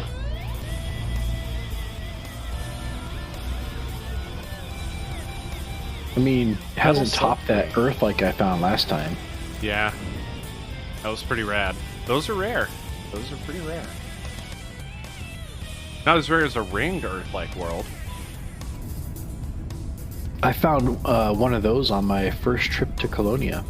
Imagine if it was populated populated Earth-like world where like it was populated during the time the ring was formed. That would be pretty crazy, right? Or just in general. Knack, you still with us? Okay, he ran off. So he's the only one that would possibly get the reference I'm about to make, right? No, I'm It's still that- here. Just my shit was muted, or my mic had to reset it. So ringed Earth-like world, right? Affirmative. Like Pern. Like what? Pern? Like No? like Dragon Ah. Riders of Pern? That's the one. And McCaffrey. Yeah. I picked Nope. it up. You said I wasn't gonna. I did only Knack, but I said Dragon Riders of Pern. I'm surprised that you caught that. I caught that. Bro, Yeah, doesn't you give me referenced enough something there I'm credit. not familiar with. Sorry to disappoint you. I am disappointed. I have not. I did not ever finish that book, and I have not touched it in years. But I believe we have a copy, a physical copy right now. Or we might have given that back to the library. You mean that monumental long ass series of books? Well, we have She we wrote- have specifically she the wrote book. a lot of them. We had specifically the book Dragon Riders of Pern. I played the Atari game based They on had that an book. Atari game, dude. I didn't know that. As I was trying to say a second ago, though, I was trying to extract lasagna from the pan, but I was having great difficulty. I am dangerously low on spatulas. you need to tell your wife to quit throwing those things out. Like, you have a dishwasher. No. That's It's for. easily solved. We just have to take a trip. Vector. Okay. So either Well- take a trip, or I guess you could fire up your 3D printer. Trip to where? I mean, Angela City. You don't come to you don't come to Alaska for spatulas. We get you to Ulu. We'll take you Take to a trip to Spatula City. That's all. We'll take you to the Ulu factory. Okay, I don't know if you've told me about this before, but it's not ringing No? a bell. You don't know what a Ulu is? Uh-uh. Guys, does anybody here besides me know what a Ulu is? An I Ulu? don't know. Usyk is. Hey, I know you know what a Usyk is, you perv. Yeah, perv. What is an Ulu? Alright, Wikipedia link Scanner incoming. That's affirmative, Commander. Forget Copy. Mugtuck. Ace, I'll send you some of that. You want some? I'll take it if he doesn't want it. I don't remember what it is, but I'll take it. I know it's food. It's whale blubber. Ah, okay. Okay. All Is right, it any- so Is it good? Have you had it? Is it good? it's fishy, It's right? fishy. It's fishy. What's So, the consistency of it? It's fat.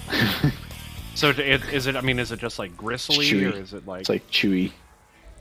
Oh, weird. It's kind of chewy. They You like- usually eat it raw. Oh wow, raw. You I assume know, there's a deep I like fried. it. I like it better if it's still frozen. Yeah, there has to be a deep fried variant. Never seen it. No? They sometimes boil it, No, but no. I've only seen like beluga muck duck cooked.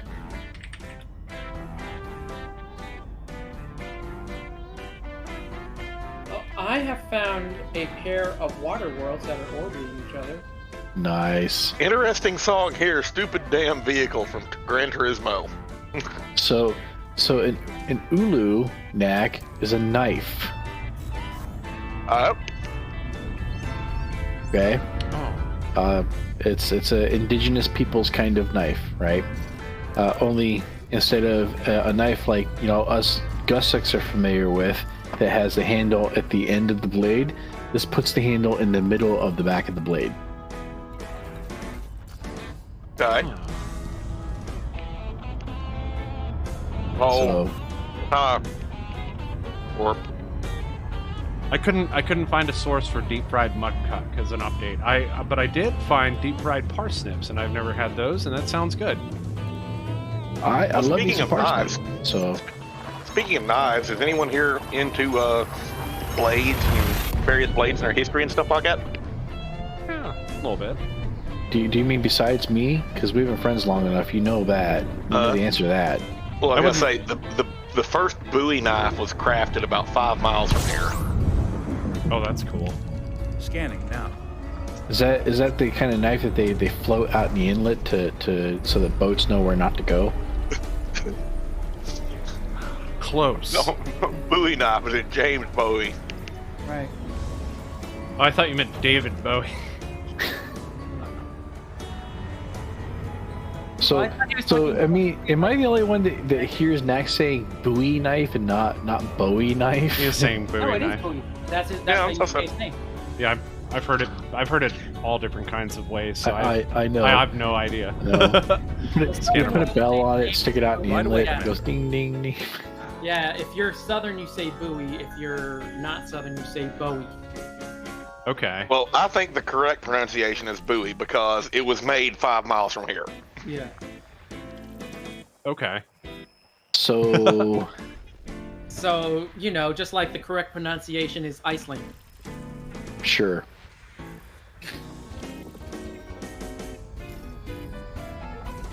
I don't know.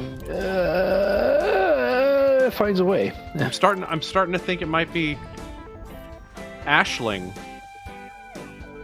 Might be the actual correct way. This doesn't look Why don't right. you ask her? I mean, what's DSS? correct spelling and correct All right. pronunciation of a person's name is always the one they use. No. Yeah, okay. See, it is Bowie. It's David Bowie knife.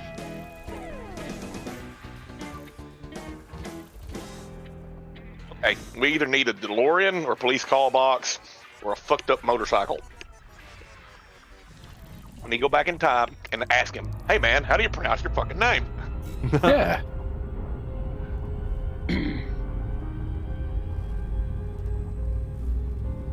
I contend that it's only Bowie if you're talking to a Canuck. Are we not Course adjustment. right now? Oh no, you're Alaska. That's right. Me? I'm from Pennsylvania. That's just another one of those American states like Alaska or Canada. Or Puerto Rico. Northern Montana. What was the actual line? It was like Colorado or Canada. I don't. Scanning for information. It's from SLC Punk again.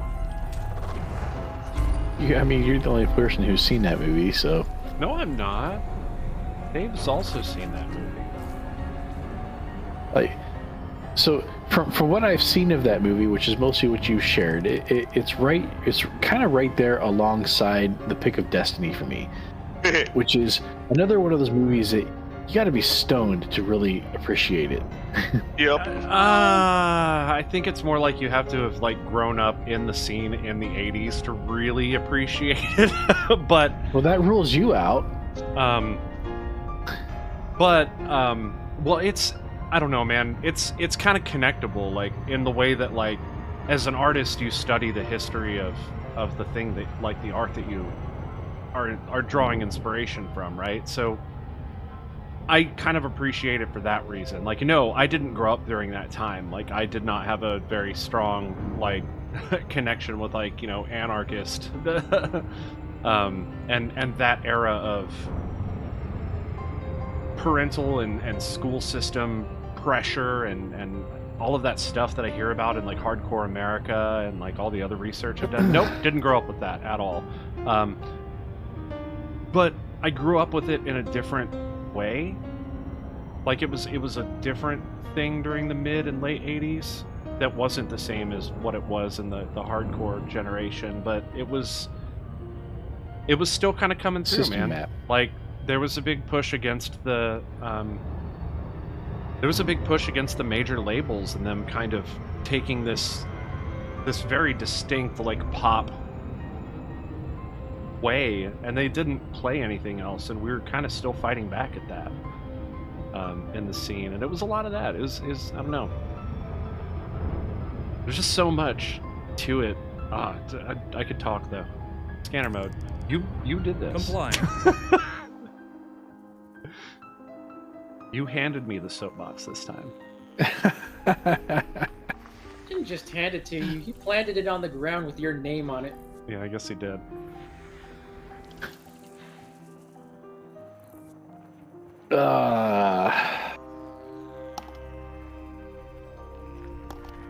You're talking about a decade that I grew up in, but wasn't really exposed to because, yeah. Yeah, we know you were sheltered by the Catholic school.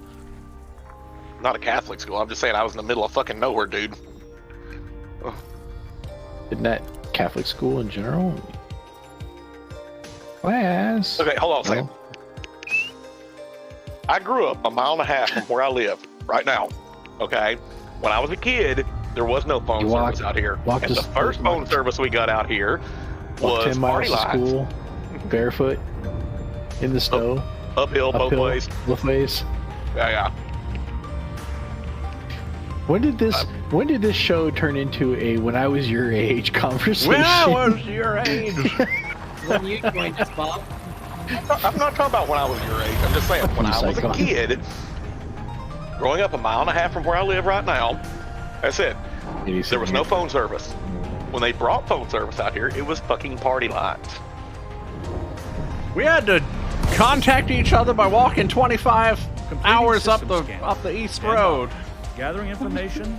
Boy, to make a phone call, I had to go 10 miles down the road. You had to crank the phone. Pull some from that Monty Python skit. I had to work 25 hours down mill. We'd have to go uphill in the snow both ways. Right. Well, as soon as we came home, our father would beat us to death and dance us on our graves. Oh, you're lucky. Yeah, but on the bright side, our Coca-Cola had real Coke in it back then. Which is why you walk uphill both ways in the snow. Damn straight. Woo.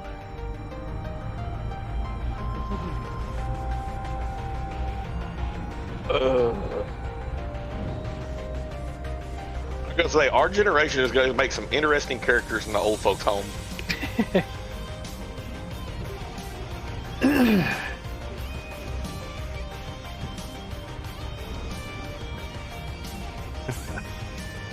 With your, like, AC/DC shirts and shit. Now, fuck that. Nirvana. Yeah, Nirvana as well, yeah. Yeah, that's true. Man. The 90s. Nirvana, Green Day. The 90s. You just named 2 shirts I do have in my closet, actually. So do I. Should I go We with my accidentally pink wore the shirt? same shirt to the stream one day, Mark. Acknowledge That's the right, command. yeah, then we had the same Nirvana shirt. Same Nirvana shirt. I have the Dookie shirt. I finally found it in black Awesome. recently. Yeah. Because, like, it's always white, and I don't like wearing white shirts, man. System app. Because he always spills coffee on it. Yes. At least with black shirts, you can't tell from a distance, but, like, I don't know. You're wearing a white shirt and you spilled coffee on it, people be asking if you like to get peed on, like... That never happened to you? That's not the same thing, Mac! Today we learned something about Mac. Hey, Bob.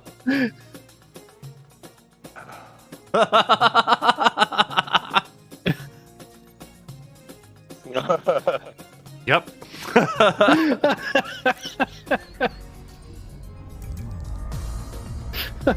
But I was gonna say one other thing though. Inversely, there's all gonna be our people our age in old folks' home wearing like fucking Snoop Dogg shirts and shit. Snoop Dogg shirts, yeah. Uh-huh. Yeah, well, of course, when we are going to wear those shirts in the old folks' home, you know, the people who are going to take care of us are going to be like, oh, is that like that character Snoopy? Oh, excuse me. Leaving By that point, I don't think anyone's going to remember Snoopy. Because, Peanuts hasn't been in syndication for, 10 years now? Still in syndication. Oh, they quit making new strips. They just started over, didn't they?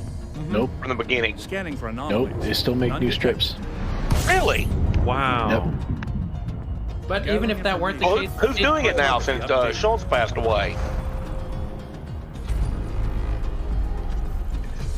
Bob is.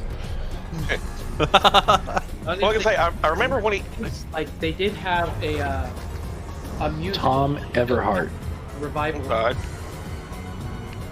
I remember Schultz passed away, and they started over from the beginning, from the very first Peanut strip. And I guess Bob Everhart took over, and they're producing new strips for Tom. Tom Everhart was trained by Charles Schultz. Okay. Okay.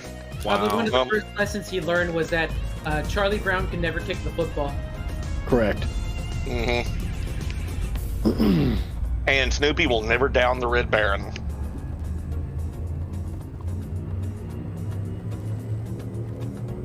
I was saying that ought to tell you though how long it's been since I picked up a newspaper. What? Yeah. So what? newspapers are kind of going the way of record labels. I mean, that's called evolution, right? Scanning for anomalies. No. That's called... That's called geek power. Completing system scanning. And changing media sources. Gathering Like information. the record industry was tried valiantly to prevent digital media from taking over, right? And they pissed off the wrong person. Fair. Yeah, fair. Right? So then Apple comes along and, oh look, I have an iPod. Actually, so speaking of digital media, Scanner that's mode. something that's been in the news recently. Affirmative, Commander. So, I mean, I know you all probably aren't that big a fan of like the Marvel movies and stuff. Oh, I Oh, adore the we Marvel despise MCU. them. They're terrible. Well, What, Marvel? so did you know that Scarlett Johansson has been suing Disney? Yes. Because Disney actually kind of broke what was in the contract for Scarlett. Yep. And the only reason I think she's even pursuing this is because that was her final outing with Disney, and she's like, fuck it. I'm done anyway. Yeah. You're The burning bridge that has already bridge. been torn down, so I'm just going to set it on fire. She does like kind of have a point in terms of like, you know, they're like, Oh, she absolutely does have a point. I agree with That her. was breach of contract. Yeah. I mean, regardless of what your personal opinion is, it's a fucking contract. and I mean, a lot of people, you know, they've sort of been like, you know, oh, she didn't get enough money as it was, and it's like, well, no, she gets every single cent that she earns. Like, are you Mhm. like, are you gonna be upset, you know, if your work cuts you short a paycheck? It's not about the money. It's the principle. Mm-hmm. Yeah, that is very much the principle. Right? It's because if they're willing to breach a contract of that type, what else are they willing to do? Right? Yeah, I totally support her 100%. Like I said, a contract is a contract is a contract. Yeah, once that shit's in writing, as legally binding. And you absolutely cannot write one thing and then do another. And get away with it. That's And the get point. away with it. Yeah. At least not in the United States. Yeah. I can't speak for other places because I don't live in other places. Did anybody catch the trailer for Ghostbusters 3? I did not catch the new one. Scanner mode. Understood. 'Cause, yeah, So- Oh wait, what? So the main character is Egon's granddaughter, well, we figured that much. and they nailed it. Well, here's the other thing. Like, consider that the director of the movie is the kid of the director of the original movie, who is Grandson, I also, thought. no, his child. Okay. But yeah, so I mean, like, not only like is he the son of the major director, like he himself had been in the original movie sort of as an extra. I mean, so that's awesome and all, right? But I don't. I'm actually looking forward to it now. I was kind of iffy because, you know, cash grab, right? But I don't know. I'm on board. I'm looking forward to it. It looks like it is working to capture the spirit of the original. I mean, you would Get like, it? Get is- it? Yeah, don't worry. Yeah. I understand. You're fired. Like, you know, being a cash grab and whatnot, but like a lot of the people who are involved, you know, basically were sort of like the people who were hand chosen, like, or were people who were originally around like the original productions and the movie and stuff. So I really have been hopeful since I've heard that. So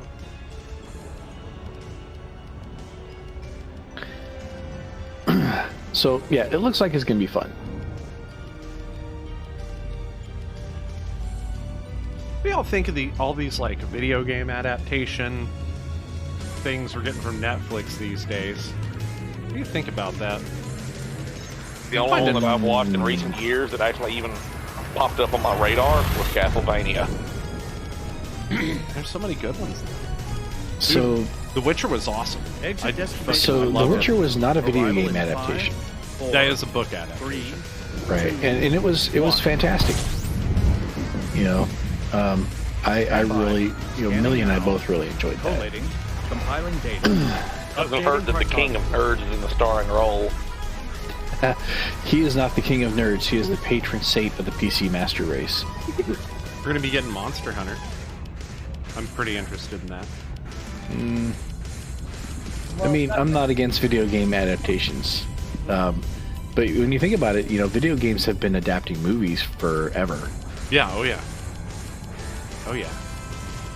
What do you But, guys like- think of Metroid 5? Ooh, I'm excited. I'm really excited. For that and Breath of the Wild too. I'm still very. I heard there was some bright people. Do you guys realize that Scanner mode. Metroid hasn't seen a main series release in over 20 years? I know. Right? Like, this is a big deal. What was the last one on the PlayStation, wasn't it? No. Knack, shame on you. Metroid is a Nintendo first-party IP. Yeah, you're actually fired this time. Oh, Metroid. Shit, I was thinking Castlevania. I'm sorry. Okay. I had my wires crossed for a second. Shit. Yeah, the last Metroid game I played was the one on the GameCube. So that was Metroid Prime, which was not a Metroid main series game, right? It was Metroid Prime Trilogy was fantastic. Retro Studios did an amazing job with that, but that was not a main series game, right? So, and I'm talking a numbered Metroid game: Metroid 1, Metroid 2, Metroid 3, right? So think about that for a second. You had the first Metroid in 1985, right? And then you had all the nerds lost their shit at the end. Yeah, and then you had Metroid 2, right? 1988. And then we didn't see a new one until Super Metroid, right? So 1991. All systems check out. Right? No unusual activity. That was Metroid 3. You know, and that was you turn that game on, it says Metroid 3, Super Metroid, right? And then Metroid 4 was Metroid Fusion on the Game Boy Advance, right? When you boot that up, it says Metroid 4, Metroid Fusion, and then nothing for 20 years. And we got like remakes and stuff. About to change or something? What's that? Is that about to change or something? Yeah, we're getting a new... yeah, Metroid Dread is a numbered Metroid game. It is So Metroid 5. Okay. So Samus has been waiting in her suit for quite a while. So I'm looking forward to it. I like the look of the post fusion suit. I'd like to see some background story on how she copes with the aftermath of Metroid Fusion. Of, you know, she's now actually part Metroid herself. You know, I haven't played Metroid Fusion. Yeah, spoiler. Sorry. That's okay. Well, I was gonna say, I think the statute of limitations runs out after 20 years. Yeah, actually, I think, isn't that part of the beginning? Like, isn't that why, like, she's like covered? Yeah, in blue? Yeah, that's the intro, and so they had to surgically remove her suit, right? And so she, you know, you go around the game and she's in this kind of like Guyver-looking outfit almost. Huh. Yeah, I said it. Well, there's a throwback. Guyver. Yeah, there's a throwback, buddy. And so her suit in Metroid 5 also evokes that kind of Guyver aesthetic, you know, bioarmor aesthetic. System map. Go. So, yeah, I caught the trailer for that, and I'm looking forward to it. And it comes out in just a couple of months, so Yeah, we don't have to wait long. Should probably play Fusion in preparation. Fusion is really good, but understand it's not a normal Metroid game. It very deliberately turns the Metroid formula kind of on its ear. Really? Yeah. How so? Or is that a spoiler? It's linear. Oh, interesting. I mean, wow. It still kind of has the sprawling map, but you have a you know, an NPC talking in your ear and giving you objectives and guiding you from waypoint to waypoint the entire time. Interesting. You know, so it very deliberately takes that Metroid formula of, you know, Samus being alone and having full autonomy to do whatever she wants, and turns it on its ear. Now she has a CO. Yeah, wow. Okay. I mean, how long's the playthrough on it? Is it a long game? I want to say 2.5 hours. Yeah, I mean, if you don't try to like 100% it or anything. Okay. Yeah, if you're just But kind of doing the story mode on it. Yeah, that's probably what I'll do, just to get the story.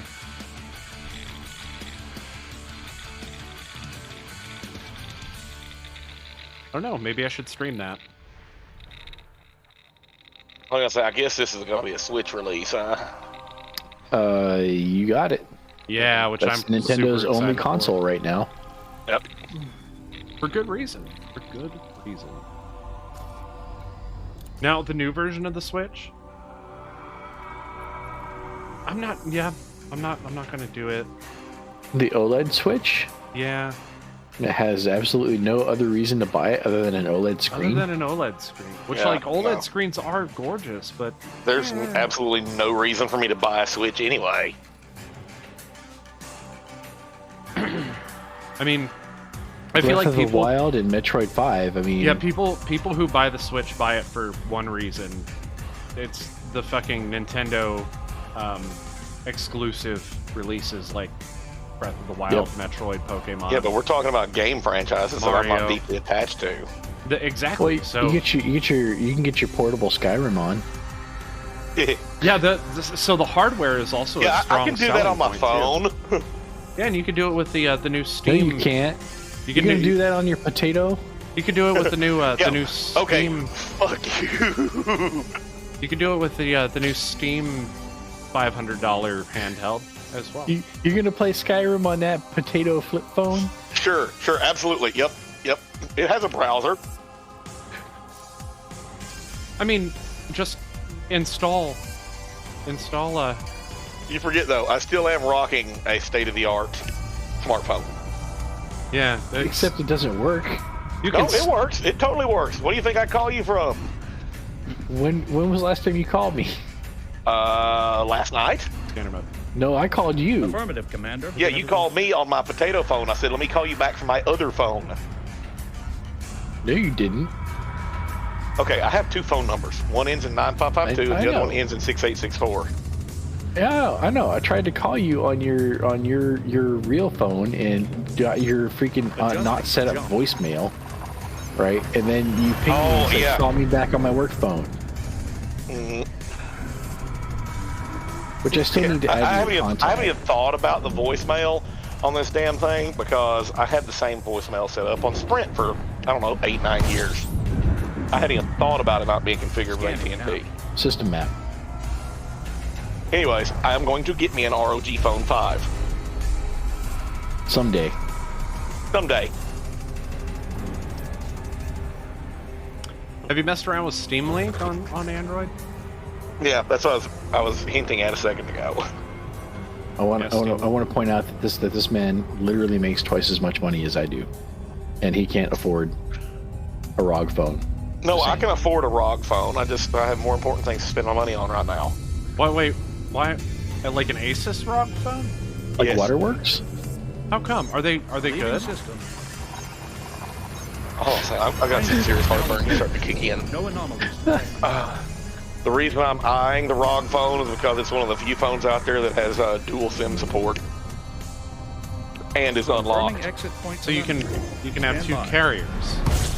2 carriers or 2 phone numbers, whatever, however you want to do it. Interesting. Very interesting. See, Because a I'm tired normal of, person would take his work phone and just forward that number to his other phone. well, see, no, I don't want to do that because I want to be able to keep them separate so I can tell when I'm getting a call on my work phone versus when I'm getting a call on my personal number. Because after 5 o'clock, I don't fucking answer this thing. I have a solution for that, actually. Pipe it through Google Voice. I tried that once. I didn't. Well, it's been years since I did that, and it was not a pleasant experience. Really? Yeah. Why not? Oh, because you're using data? Well, like I said, that was years ago, and I really didn't like it. Oh. Yeah, this was pre-LTE. I've been using Google Voice for a long time. I don't get many calls on it these days because I used to use it as a business line for Wailing Cat Music and what's now Wailing Cat Media. So kind of haven't received much on it in a long time, but I used to take calls on my phone for it too, and we'd get like the booking calls and stuff like that. So The other thing Works though fine is for a me. lot of my customer base will contact me directly, text me and whatnot, shoot me photos and stuff when they get something that's got screwed up and got the shit going on. yeah, So you can still do that with Hangouts. It'll catch all that stuff. It's pretty interesting, dude. I don't know. Pretty interesting little setup that. yeah, I played around with it for a while. It's weird. It's weird that exists, but yeah, and that it's free too. Like I was like, really? Weird. I mean, obviously it's not going to give you like data, like a data connection, so you'd have to have a carrier already. oh yeah, I've got a carrier. Like I said, systems at one point I had covered. 2 carriers, AT&T and Sprint. Now they're both AT&T because Okay, guys. Sprint sold out to fucking T-Mobile, and T-Mobile basically canceled all the upgrades they had in the infrastructure in the works out here, and service is now absolutely god-awful horrible. That sounds like an I've got to poop, okay, guys. No, I'd say I just need a break. So I'll be back in a few minutes. Acknowledged. All right. See, everything was fine, and then, I don't know, within 6 months of the buyout, the service out here just started going downhill. And once I turned off the interstate headed towards my house, if I was trying to carry on a conversation, I would drop the call in 3 specific spots every single time. So, yeah, I switched to AT&T. I no longer have that problem. Right. Yeah, I'm on AT&T as well. Verizon straight up does not work here at all. Yeah, I had Cricket for the longest time, and then I switched to Sprint, and now I'm on AT&T. Yeah, when I first got Sprint 10 years ago, your choices out here was pretty much Sprint and AT&T. So, You got those riveting conversations on this show. Just riveting. What, yeah. What thrilling. carrier did you have? Put it in the I'm chat. gonna be back in a second. I gotta go. Apparently, my mouse has died, so I need to go get the battery pack to recharge. Oh, fun. That's why all my HID devices are wired. Yeah, all of mine are wired. The only one that is Safety the exception is protocols. my Xbox controller, because I was like, it's a fucking game controller. Yeah, You know, I have mine scanning wireless for now. that reason, so I can go sit on the Collating. damn couch over there and play on Yeah. the big screen. I want to Updating scoot way cartography. back from away from my keyboard and put my hands down, like. Uh-huh. Yeah. I want to get me one of those wireless keyboard and mouse gaming trays so you can game from the couch comfortably. Yes, I do too. I And want then, one of those. And then I would purchase a wireless mouse and keyboard. That would be my reason to do that. But I think I would take it in and plug it into the Steam Link, actually, that I have in there. I think that would be really That's neat. one thing. That's one thing I intend to do with RetroPie. RetroPie, yeah, RetroPie, that would work on too. Oh wait, are you talking about taking a Pi and turning it into a Steam Link? There is a package for RetroArch that has Steam Link. Oh no, I remember that. Yeah, I do remember that.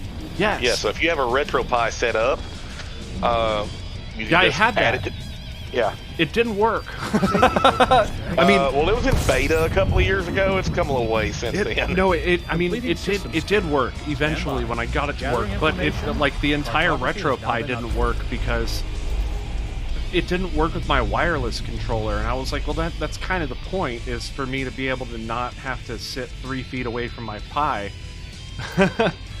What version of Pi did you have? Because the Raspberry Pi 4 has, I think 3 and 4. Yeah, 3 and 4 have Bluetooth. Yeah, my Pi had Bluetooth. I just didn't have I don't have a Bluetooth controller. Oh, I see. I'm using an Xbox One Yeah, now second gen controller. my PC controller is a Bluetooth. Which was on purpose. I didn't want to have a dongle anymore for that, but I have my other controllers connected to my Pi in my room. Well, not the Pi in my room, my Steam Link in there, which is basically just a Raspberry Pi. But it runs great. I actually really love it. The Wi-Fi sucks. I wish I could run a hard line in there, but this isn't my house, so can't really do that. I mean, I guess I could, but I've got to be real careful about stuff like that. Well, if you did it right, I'm sure your landlord wouldn't have a problem with it because it increases the value of the home. Yeah, we actually have some Ethernet set up. I've never tested them to see if they work, though. Never tested them. Yeah, my buddy Robert, I wired 3 of his houses through the places that he lived in at different points for gigabit networking. Scanner mode. That may be a next house kind of conversation. Next place because we're probably gonna rent still, but that'll be a thing I'll have to see about.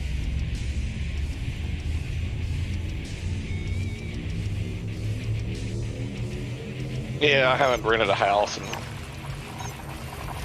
or I haven't rented a place in Yeah, we were 15 years. We were about to buy a home here, and then we decided we wanted to go check out some other states and maybe live there for a while. So I'm gonna see where I can find some work, and then we're gonna talk about moving.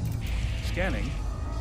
So, which I'm excited for. I am excited for. I've always wanted to get out of Texas. I was born and raised here, so.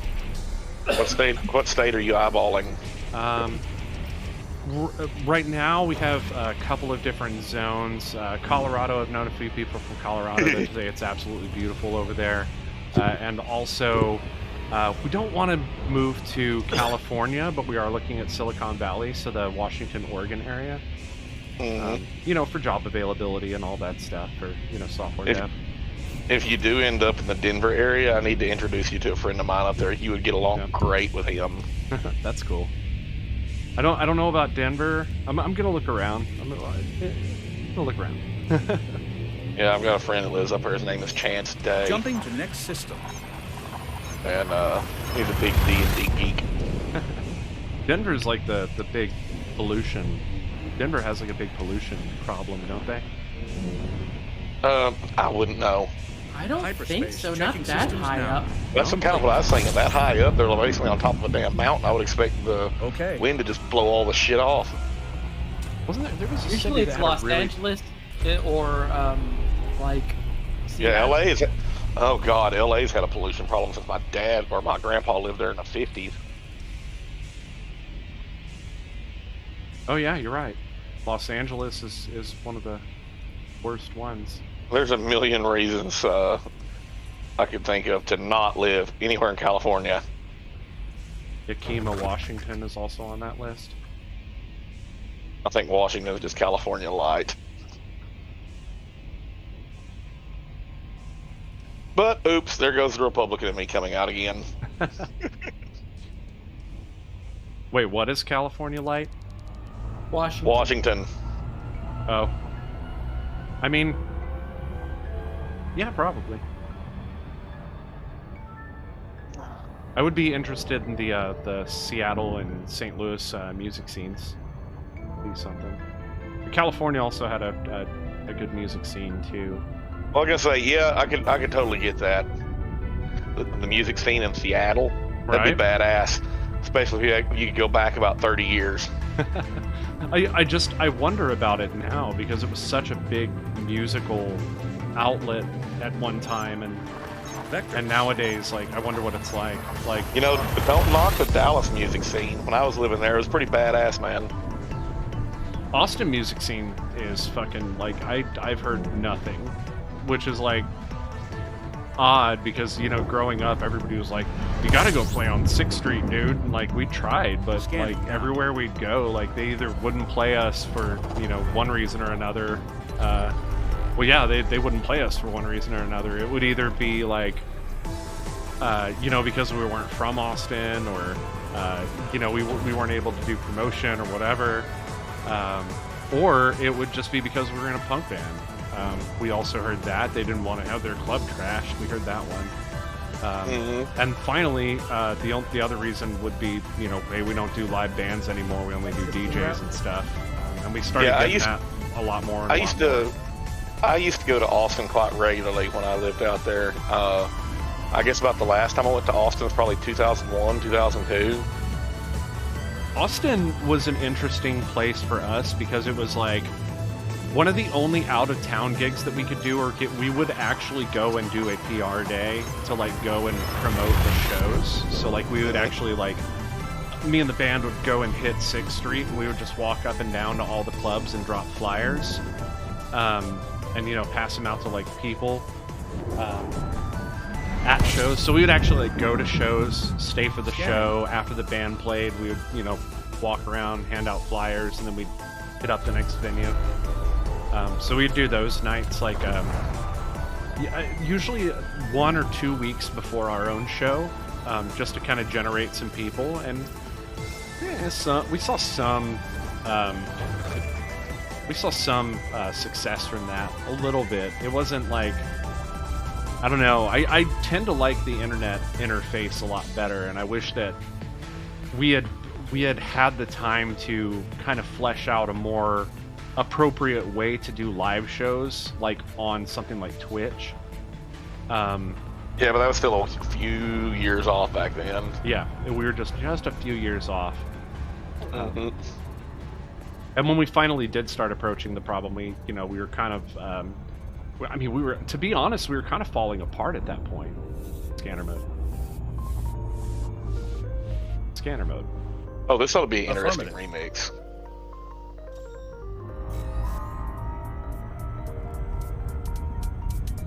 Popsicle. Yeah, Ice Cap Zone, Sonic 3. Ice Cap Zone was your favorite, right? Yeah. It didn't quite what I thought it was. We'll see. Maximum velocity. I'm gonna say Ice Cap Zone is when you're coming in, you start off the level on a snowboard and you're going down the mountain. Yeah, I remember that. Hull integrity is within level. limits. All other systems are at normal levels. Yeah, Completing definitely the right tune. I just Stand didn't. by. This Gathering isn't information. quite what I had envisioned for a remix of it. I like this part. It took a little while to pick up, but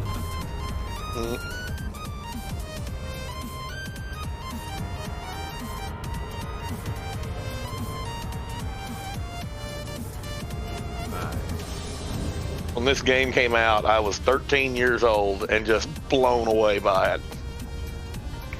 yeah, I remember being pretty blown away by Sonic 3 as well. I didn't even own a Genesis. My cousin did. Scanner mode. You know what this?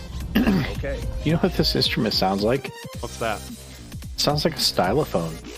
A stylophone? I don't even know what a stylophone is. Yeah, what is a stylophone? You guys don't know what a freaking stylophone is, and you call yourself a musician? I ain't no musician. Stylophone. Yeah, this part right here. This sounds like a stylophone.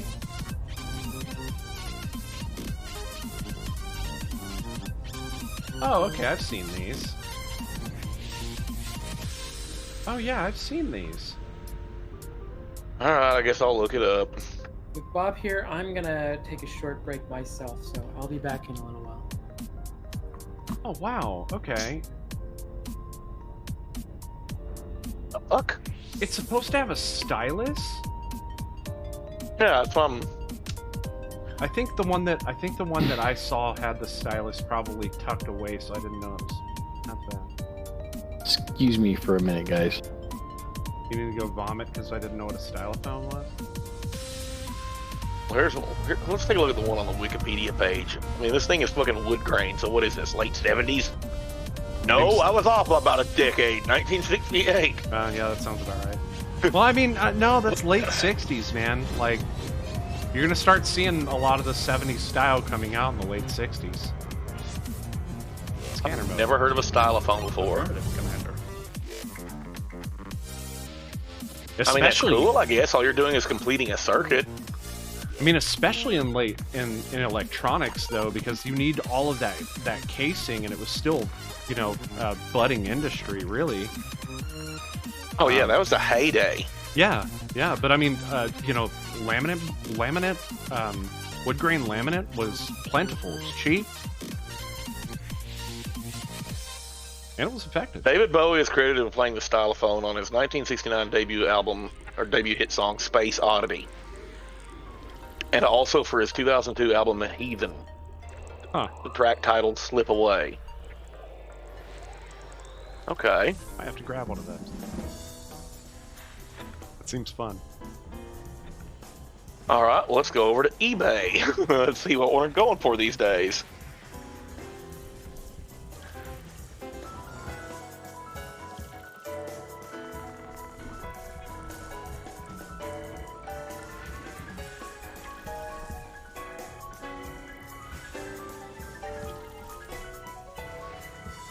Buy a brand new one for like $40. Is a 3D printer filament pretty cheap? Oh yeah. Yeah. The going price. Oh, okay, there's several different types of filament. There's a shitload of different types of filament. Trust me, the one you're gonna want to start out with is gonna be PLA. Okay. And after you've pretty much gotten PLA nailed down, you can move up to some of the more challenging things to print with, like PETG, ABS. I have not myself tried TPU yet. Huh. But yeah, let's sit here looking at it. It's like you can pretty much get a brand new one for around $40. What, filament? Stylophone. Oh, the stylophone. Wow.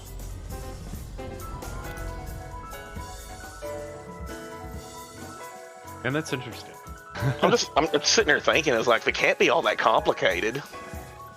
You know, the stylus has a wire, a lead going to it. You're just completing a circuit. Yeah. Yep. You see, what I need to do is build a theremin. Yeah, I've always wanted to play with one of those. We're not going to get No, DMCA. if you're gonna go, if you're gonna go and be building your own instruments, you know what you need, right? To finish my fucking guitar? Yeah. Oh my god! Yeah, we need somebody to make an electric jaw harp. Oh god. Do they? Okay, no, hold on. I swear they have these. I swear they have them, dude. Leading systems Because they have have other harps that are electric. Hold on, nah. There is a such Are thing. you? Yeah, this is starting to sound like young Einstein. The electric violin. That's it. Okay, that is not an electric. That movie, oh my god, just sitting here thinking about that is like his whole inspiration for splitting the atom was bubbled beer. Yep. Where did I put that chisel? Dink, dink, dink. Where is it? I love Yahoo Serious. Has he done any movies since Mr. Accident? I don't think so. No way. No, I'm gonna find one. I absolutely love the villain in Mr. Accident. His favorite way of disposing of his opposition was refrigerators. He had like a refrigerator fetish. Mark, They don't exist. I don't believe it. Told you. That's our show. bro, Can't go on. What's up? there's a song on the vote list that needs to be voted up. Kafka Goes West. You know it. Oh, that sounds fun. Okay. Oh, I'm gonna vote for Oddworld. You're fired. Oh come on, Oddworld was a great fired. game series. Up until the second one. I don't remember Never which one played it. was it that came out on the Xbox, the original Xbox. I like this song though too. This is amazing. Well, it's Chrono Trigger, so Yeah. Scanner mode. Okay. Chrono Commander. Trigger, Chrono Cross. Those games are awesome. You never played Chrono Trigger. Who are you I've kidding? got Chrono Sega Trigger. nerd? Sega nerd. Yeah, I I've have got to Chrono say- Trigger and Chrono Cross. I really like Akira Toriyama's work. Yeah, I always tried to play anything I could get my hands on by him. Yeah. Dragon Quest, anyone? Yeah. That was one of those ones that I rented twice, maybe once. I don't know. So I really liked Chrono Cross because it did a lot more with playing with time than I felt Chrono Trigger did. Yeah, there was that. I need to go back and play those. It's been Chrono a Trigger very was long like- time. Big sections, though. I was so disappointed that they never followed Chrono Cross up. Course adjustment. Yeah, that's true. What do you Square. do? Let's write You some feel letters. about like I do regarding Lunar 3. Square. Temperatures Listen, are at an acceptable Square. level. if there's a series that that you need to revive, it's Chrono. Gathering information. Cartography updated. Hey, Sonic. Like, How you doing? nobody cares. Nobody cares about Final Fantasy pixel remakes. Really? That is something I meant to ask you about. So that's like whatever. It's just the fucking iOS port again, like, or is it like? No, it's a different port, right? It's actually a port of the GBA version. Which Okay. good. They ported the source code of the GBA version of most of those, Right away, which is Commander. good. Those were good, but you know what? I already played the GBA version. Yeah, and at which I don't- point that's 20 years old. Well, so Final Fantasy 4, 5, and 6 for the GBA were an interesting thing because by that time, so before Final Fantasy 9, Square was not in the habit of hanging onto their source code. Okay? Which made doing revivals of some of their games kind of challenging, right? Basically a fresh project So- from scratch. And that's what happened is they contracted an outside company to basically recreate these games from the ground up by reverse engineering the originals. So, when you're playing Final Fantasy VI on the Game Boy Advance, you're playing, new code, new assets. It's all new, which is why a lot of those bugs got fixed. I'm just sitting here thinking about how daunting a task that would be. Ugh. I don't know. I Wait, mean, the music. It's on. Oh, sorry. I would totally take on that challenge, but I've played around with porting shit like that. It's very tedious. But I guess therein would lie the difference between one person and a team of individuals with similar skill sets. yeah. All right. Like I would I'm totally digging this tackle a song. I need project. to favorite this. Yeah, I would totally tackle a project like that if you were my partner. Aww. Yeah, whatever. That was sweet. Like, That was like Hallmark. no, what I'm saying is, I would need someone with a similar mindset and level of understanding of the shit. Oh, that's like geeky Hallmark. I was gonna say, should Millie be concerned? Nah, he's all kinds of states away, man. Should So he be yes. concerned about Millie- What? I was gonna say, should you be concerned about Millie's response? And she'd probably be like, "Just don't look at your coffee too closely next time." Or I don't know. Maybe she'd be into it. You don't know. You don't know? Yeah, I ain't touching that one. I'm just leaving that completely alone. Initiating. That's what she says on a What's regular going basis. Initiating. What? Vega Vega, Let's what is get your his, deal? Unless Just- the of course, if you're Can we just take a minute and just enjoy this? Like, I was thinking when it says goes west, I was thinking it would have like the spaghetti western vibe, but no, it's a Las Vegas lounge act version. Mm. I dig it. I don't know. Yeah. Just listen.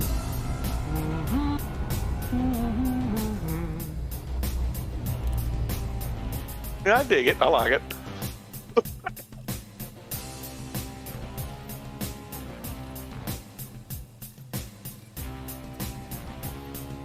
Here, chill and listen.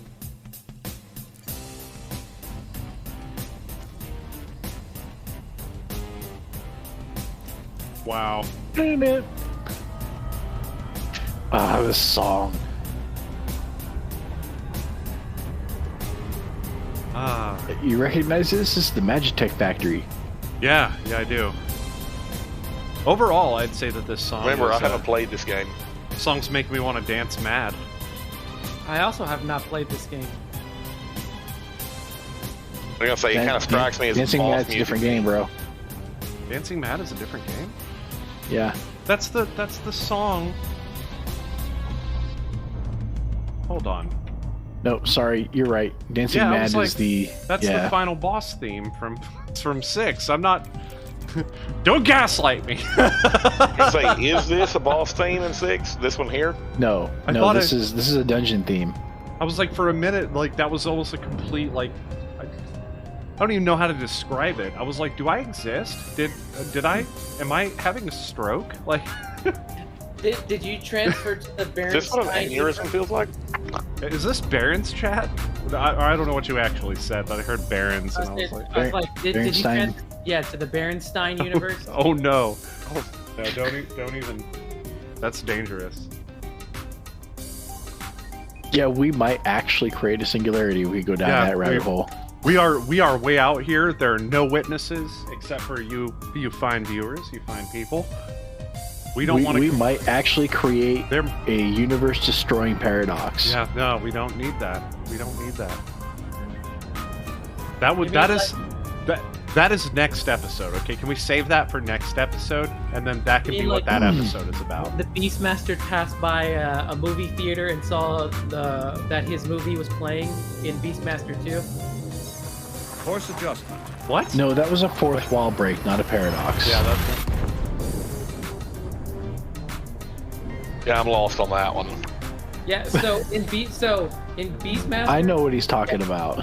All I have to say is, what? When is this? This is Hasta now. la vista, baby. What happened to then? passed it Afterburner. Here we go. just now. We just passed it now. So Ah. yeah, as Psychon was explaining, the movie Beastmaster 2 transported the titular character to the future in modern day our world, So, which here's you the know thing. in that context is 1988. Here's the thing, he wasn't actually transported into the future. He was just transported onto another world. Right. In which case you see him walk past a movie theater where the movie The Beastmaster is playing on the marquee. Scanner mode. Affirmative, Commander. It's just a fourth world. It's just a fourth wall break. Oh, I was gonna say this. Speaking of movie Psychon, I watched the final countdown last weekend. I added it to Plex and watched it. It is a very interesting movie to watch. Definitely not the greatest, but I did get a kick out of a few scenes. Yeah. All right, namely an F-14 trying to run down a zero, and I just like, yeah, like at max speed of a zero, that's only slightly above stall speed for an F-14, if I'm not mistaken. Mm-hmm. So I was like, yeah, one screaming all out, trying to keep the airspeed up. The other was like, don't crash, don't crash, don't crash. Look, I did like the movie. I thought it was pretty cool. Jumping to next system. Question: has anybody done a jazz version of Institutionalized by Suicidal Tendencies? Because if not, Exit destination confirmed. I feel like That maybe would be that's something interesting. 5, 4, Oh, 3, speaking of 2, lounge 1. music a second ago, first time I ever heard this, caught me completely off guard, laughed my ass off, and then absolutely loved it. Lounge version of the Toadies. Keep them separated. Wait, Yes, it does exist. I'm trying to I'm remember sorry, what of song what? that was. Are you talking about The Offspring? Or yeah, Offspring, not Toadies, damn it. I was Yeah, like, yeah, I was gonna Toadies, say, I don't think yeah. had a song called that. Yeah, the Offspring, not the. I'm thinking. And the song's title has actually come out and play. Yeah, whatever Yeah. it is. But you know what I'm talking about. Oh yeah.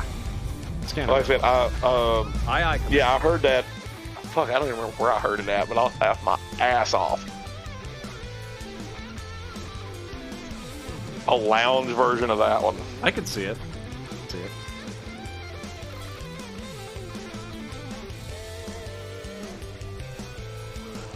I remember. I don't know how in the world I got Toadies mixed up with that. They're Remember kind of a hearing- local band. I remember hearing that, hearing come out and play for the first time, being like, I really love this key that they're playing in, this like harmonic minor thing that they have going on. And then you know, Godsmack would come some years later, and I was like, but Offspring did Oh, this God. whole thing a lot better. And also, all their songs didn't feature the same 4 chords. Yeah. Yeah, but with the same 4 chords, it makes it easier to write. And the same melody. I gave my sister goosebumps one time when I started singing fucking Voodoo. She was like, "What the fuck? You sound just like him."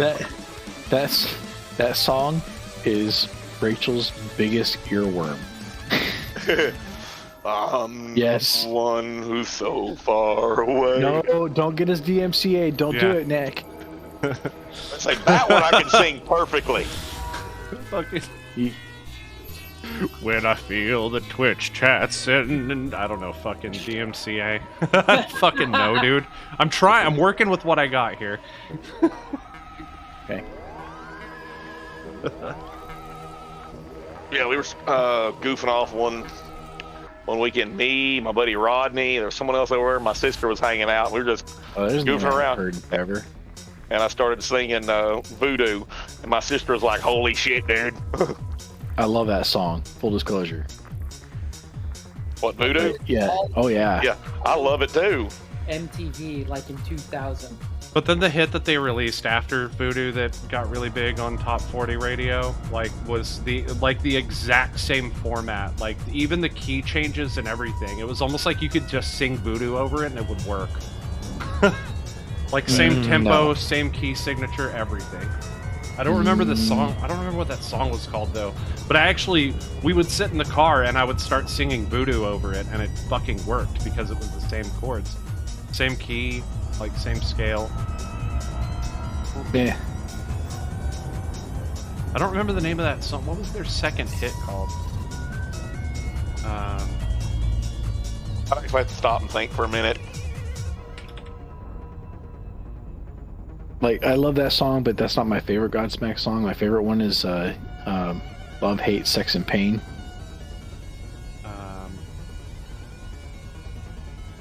But yeah, I seem to be opposed to VG Punks here in that I actually really dig Godsmack. So.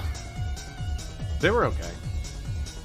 Yeah, I was pretty good into them back in the day, They were okay. but I hadn't even thought about them in like fucking 15 years or so. They got a lot of radio time here, and I think that They still kinda, get a lot of radio time here. Yeah, I think that kind of drove me up the wall because, like, I wanted to hear, you know, other stuff that got played. Adjusting for they jump. just- Okay.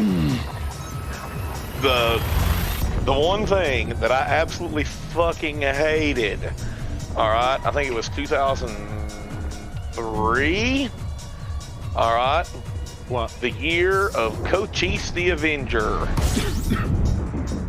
No idea what Fucking that hate. is. Complying. What was it? Who sang that? Was it Audio Slave? Oh, Oh my god, they ran that song into the dirt. I liked System of a Down personally.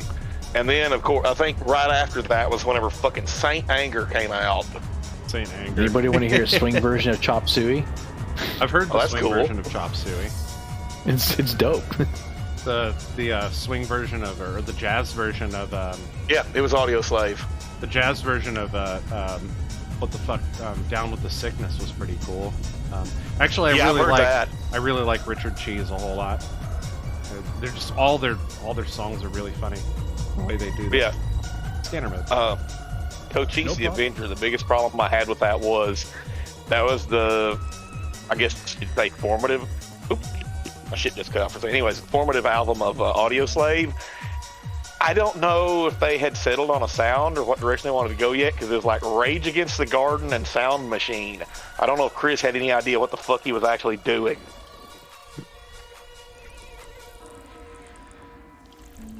And then it was like, it must have been just high school. I just stopped listening to the radio because I was sick of hearing the same songs over and over and over again. So I like started going, like, you know, CDs became a thing, and it was really easy to just go out and stock up on albums like that. Knack. Yes. The thing that you thought was heat haze when you dropped out out of a jump, you know, in front of a star, was actually the wormhole closing behind you. Okay. I don't think I ever noticed that effect before. Yeah, it happens every time. It sort of distorts the edges of your screen. Yeah. I know what he's talking about. I said, I don't guess I never really noticed it. Yeah, it looks maybe like the angle I approached the star or whatever, it was just right at the edge of my screen and I noticed it. Yeah, it looks like a heat haze, but it's a little bit of distortion from the hyper jump wormhole. I mean, it's a nice touch. Mm-hmm. So it is a nice touch. But let's see if we can see what he's talking about here. Let's look at an example right now.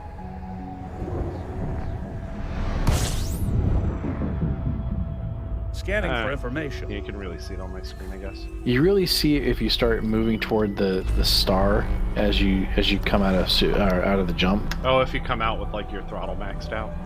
Not max, but you know, if you throttle up as you're coming out of it. Yeah. Like I said, I'd never noticed it before, and I guess I come out at just the right angle or something, but I noticed it around the edge, and I swore it looked just like a excuse me, heat. It does. Yeah, it does. It looks just like a heat haze, but it's from the wormhole. It goes away after a few seconds.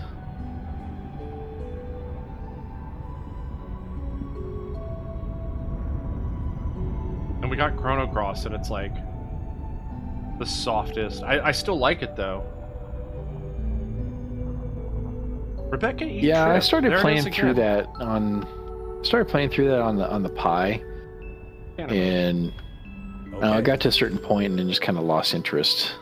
Yeah, yeah. I love that game, and I love the music so much in that game. But there's a point where it gets kind of grindy a little bit. Like the story just sort of. For me, yeah, it's like there's just a point in the story where like so much shit is flying at you, it just makes your head spin, and you're like, okay, you lost me, man. Like, what? Why are we here? Like, why are we not going after the dude? And it's an old school, RPG, so you can't like take a week or two break from it and then come back because you're gonna forget what the fuck you were doing. Yeah, or what you're supposed to do. And I've tried to do that in the past. I've tried to do that in the past, like when certain things that happen or whatever. Yeah. Like put a game down and come back like 6 months later. You know, I'm 3/4 of the way through it. I'm getting ready, gearing up for the final showdown. Come back to the game and go, what the fuck was I doing? Yep. Where is everything? What the hell is this shit? And that's why in some, later on we'd start seeing more journal systems in games, and that was really important. Oh yeah. Thank Baldur's Gate. Blue. That was a good game for that. I could always jump back into that game and go, where was I? Check the log. Okay. Where was I? Oh yeah, I was about to cast Magic Missile. Do I have Minsk yet? Okay, that's what I was doing.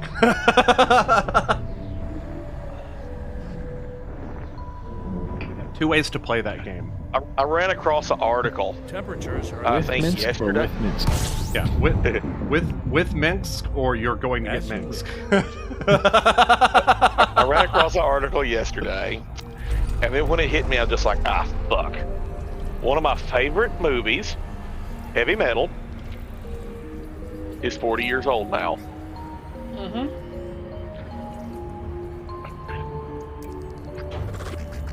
That movie was on at your dad's house when we went over there last, and Chrissy and I were both like, the fuck are we watching? Like, what the fuck is this? Stirred. This is not a Scanner Darkly like I thought it was. But close. So now, Almost the real as weird question as a is- Scanner Almost Darkly. as weird, yeah. Yeah. Now the real question is, what part did you walk in on when you first started?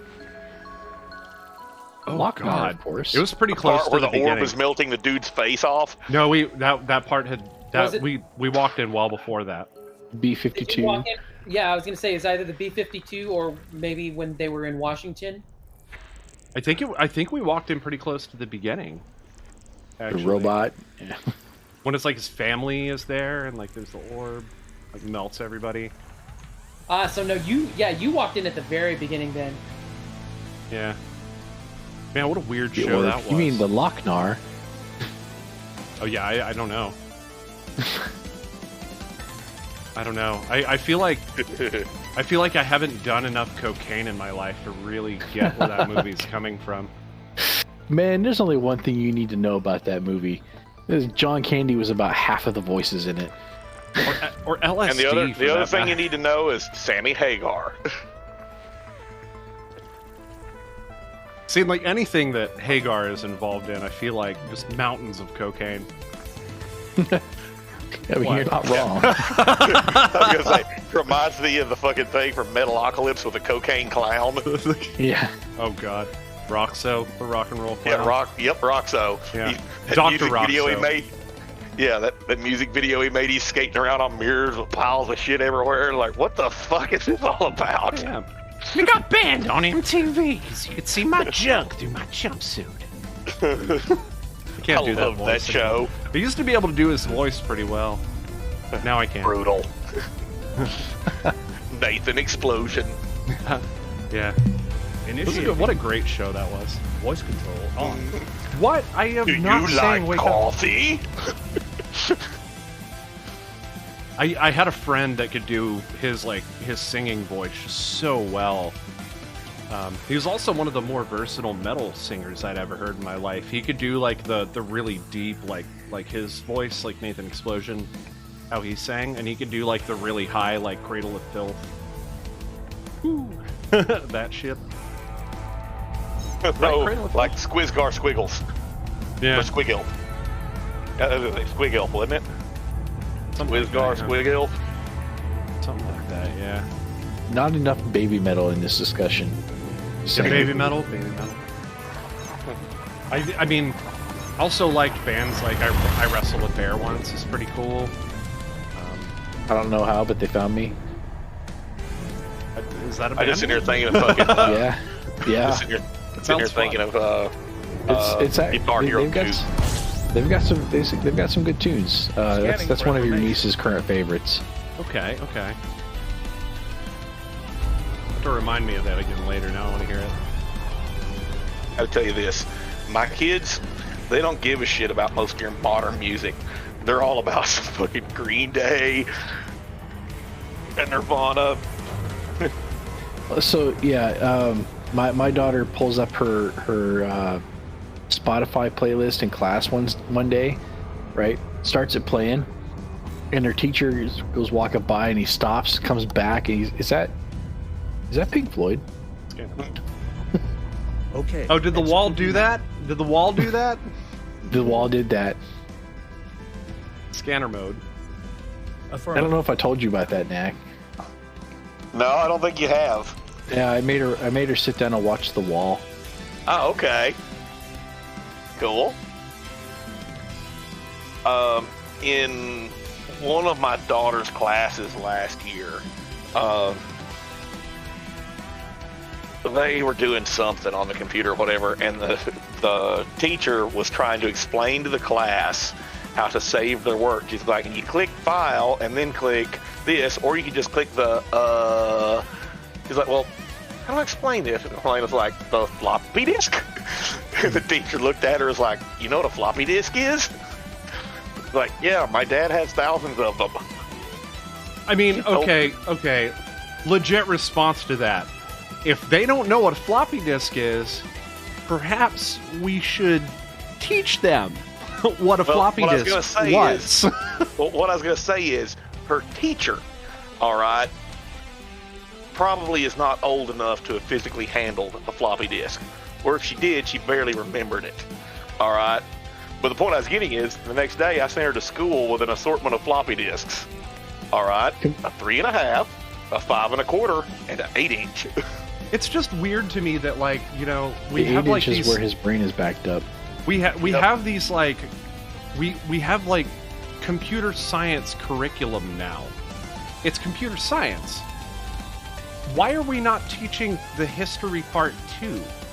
Can we just take a second to appreciate that the 3.5-inch floppy diskette had such a profound impact on the industry that it has permanently become the icon for save this document? Except in the SDC, where they have a thumb drive. I noticed that. I was Well, like, "The hell?" VSDC's got to be different. Yeah, I was like, no. Right. But it actually confuses me when I'm going to edit a video and I go up to click save and I'm like, the fuck is the? Oh, yeah, right. It's the thumb drive on this one. It doesn't, because it doesn't look like anything that's like, because what the fuck does a thumb drive look like? They're not It can all look the like same anything. factor. But Right, my- a thumb drive can look like anything, and that's part of the problem. But a 3.5-inch floppy diskette always looks like a 3.5-inch floppy diskette. right? Just like a VHS tape always looks like and a CD always looks like a CD. Like there's no square ones. Make the jump. But the 3.5-inch floppy diskette was so ubiquitous, so robust in its design, that it permanently became a part of like almost every piece of software out there. Show and tell time Uh if it doesn't clip out. Just turn off your green screen. oh. it's Yeah, it's clipping out. It's like you're holding a little green screen. Yeah, just switch over to chroma cam and just flip the green screen off for Let a me get second. over here. Hold on a second. Let me get to it. You know, like this. Hold on. It's Yeah, or- buried under a ton of shit. Or you know, like I'm Come on. doing it. Shut up. There we go. Where is it? All right. I was gonna say, You know, are we like- looking for like a landing this. zone soon? Yeah. You can just turn off the green screen like this right here. Yeah, we need to find a landing zone. Okay, we're putting it back on. That joke's done. I'm done with that joke. That joke was stupid. I'm fired. Well, you still can't see it. It's too damn bright. But there you go. I fired myself. Yeah. All right. That's What's not on a, that disc? And is that What's on it? That's not a 3.5-inch floppy disk. no, it's not. Another drive. That's It's a 5 5 1/4 inch. Yeah, it's a 5 1/4 inch. Those were still around when I was a kid. Digital Horizons EGA Mahjong. Oh yeah. That's bringing it back. DOS? Yep. Well, yeah. No, What- I mean there was some Windows-based software back then. Not much. But written But- on 5 1/4 inch. Oh yeah. I feel like The 5 1/4 inch floppy didn't really go out of style until about 93, 94, which is well after Yeah. Windows 3.1. Okay. Yeah. I mean, hell, I've got Windows 3.11 on 5 1/4 discs. And by the way, that was the high density 1.2 megabyte disc. Before the 1 point, it was 1.44. No, 1.2 was as high as 5 1/4 went. Yep. Oh right, 1 Most point. of them Okay, were 5 1/4. I'm most thinking of of them were 760K. the 3.5 No, it was originally 90K, 180K, 360, and then 1.2 megabyte. and then Okay. the 3.5-inch floppy Or had 720s or 1.44, or sometimes you could find a 2. 2.88, Yeah. 2.88. which was Those were almost really rare. exclusively used in early Macintosh. And by Yeah. that time weren't those Not exclusively, but almost. and by that time weren't like CDs already starting to Oh, compact CDs have been discs? around for a while. Yeah, but weren't they CD starting to come into the mainstream use? So CD-ROMs became mainstream for delivery of software with Mist. Mm-hmm. Mist was the 92, first one to do 93. it. 94. There's a pun in there, but I guess I missed. Bro, you're fired. What? All right, so stop. Put that back. Swing and a missed. I made I another ain't gonna funny. lie, I still load that game up and play through it every now and then. You I gotta have be not careful, played that. man. You're I getting love me that. all misty-eyed. I love that That series. game used to frustrate the shit out of me. I played that absolutely adore that series. Guess I guess you could say it made him pissed. Was also a game. Pissed. Yeah, it was a parody of Myst. Yeah, he's, Really? Yeah, he's starting to feel a little dissed. I think John Goodman was in it. Oh my actually. god! No! Well, No! Here we go. Game design concept. I'm throwing it down right now. It's Myst, but you're drunk the entire time, and it's called Pissed because you're pissed drunk, right? So like, but your character is like fucking hammered, and everything you see is like. Ugh. Yeah, they did that Oh, in so you're Redneck talking about- Rampage. I was gonna say, oh, you're talking about Dune. Oh, well, I'm talking about my day-to-day life, like making that into a video. I'm gonna say they Hey, totally wait, did is that in that- is Redneck that- Rampage. Is that part of the game or hallucination? Mhm.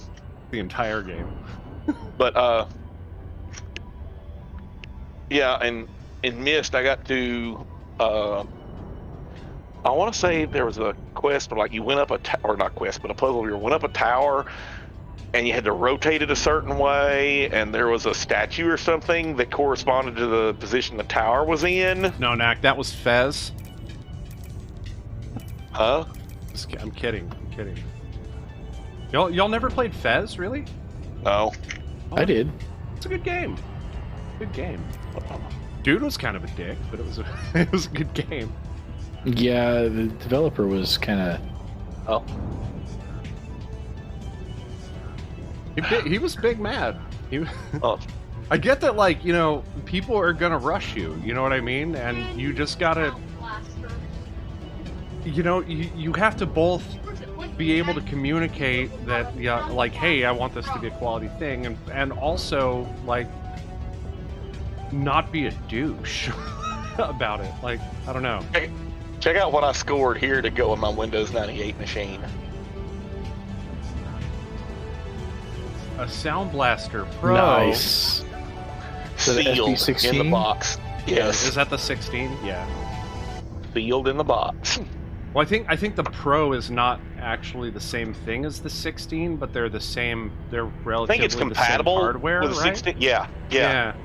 Because The I remember. Pro I has mean, more shit. no matter remember- how you slice it, it's still a Yamaha chip. I just remember opening the menus on games and like reading through the different sound chips, and it's like you had the Roland one, you had the PCM, you had you know, the usual slew of different options, and then like Sound Blaster all 32, Sound Blaster 16, Sound Blaster you know, this Sound Blaster Odyssey. Pro, the Sound Blaster Odyssey 2 and the Odyssey. I had an AW32 back in the day.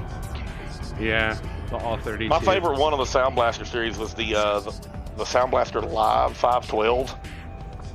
That was a good card. Yeah, that was a really good card. But the problem with it was too new to support a lot of the older shit.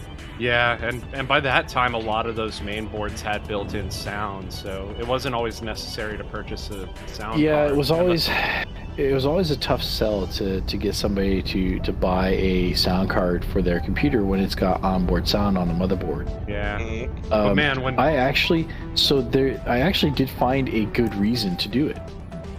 oh yeah, no, I know there are good reasons to. I'm but- not. I'm talking something beyond an audiophile reason. Oh, go on. Half-Life 2. Yep. Explain. When Half-Life 2 released, people would get stuttering and glitching and, you know, well, mostly just graphic stuttering because of having to do all the sound processing with the CPU. Yeah, I was gonna say that would have been the thing that I would have thought. I mean the obvious audiophile reasons, but the other reason Yeah. being you're offloading all that work that would be otherwise on the processor. Yeah, back in the day when you wanted everything hardware accelerated, if Yeah. you could possibly get it. Because system resources were definitely a lot more finite than they are now.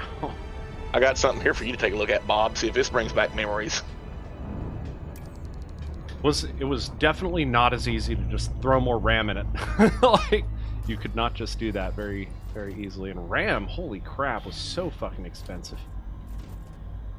Mm. Yeah, Bob, you recognize this little gadget? I can't really see it. Hang on. Combat mode. Yeah, I can't make it out. It's too small. That's what she said. Coaxial network card. ISA bus. Nice. So yeah, here I am back on a LAN party. Let's do it. I'm down. I got the wads. You know what's fucking awesome about this? Somebody still works with modern DHCP servers. I'm putting this out there right now. David's camera is like watching abstract art at work. Like, just a lot of times David? You just have forehead, or you like have just like the half of his eye. Like he looks like a weird like indie band cover of an album, like album cover.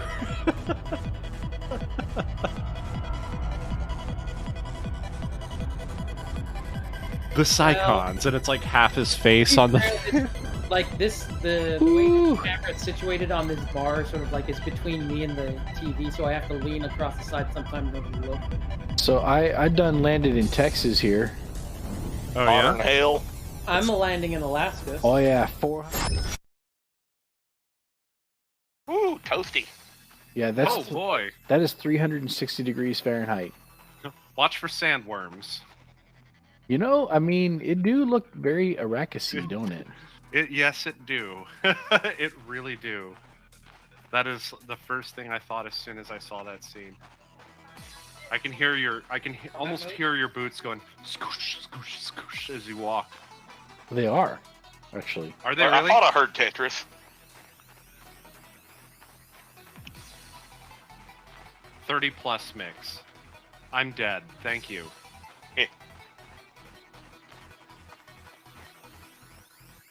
But then you're gonna find out this was released like 10 years ago or something.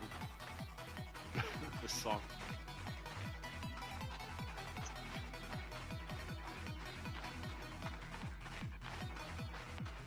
So yeah, my frame rate's definitely tanking here. 23 frames per second. Yeah, on the stream it looks like 1. Yeah, we're getting a slideshow. That's probably my fault. Yeah. So we can have 2 frames per second. There's still a ways to go, but I can feel it getting better, just little by little. I'm definitely going to offload the OBS onto my software. So 2100. It's time to start wrapping it up, guys. May I land real quick? Is that right? Gear. Yeah. I wrong typed. May I land real quick? Psychon, you gotta go to work? Well, I have to start getting ready, but I do have a bit of time, so. Okay. I won't take. Because I'm also landing, so. I will not take long to land. And I see just the place for These it. ice wolves look really nice, though. I'm gonna land. I am really happy with the work that Frontier has done on these planetary textures. Yeah, man, look at this. Like, this is awesome. Oh, that is beautiful. Right? It's like coral colored. I don't know.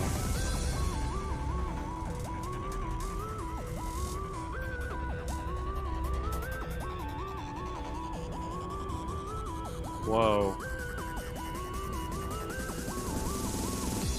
Yeah, this is about more like what I would expect to see from a high orbit or from a low orbit. Speaking of Half-Life, how about the orange box? What about it? Damn it. Fuck! Okay, I gotta turn that off. Yeah, okay, you have all of the things. We know this. Found that laying here at my feet. He's very proud.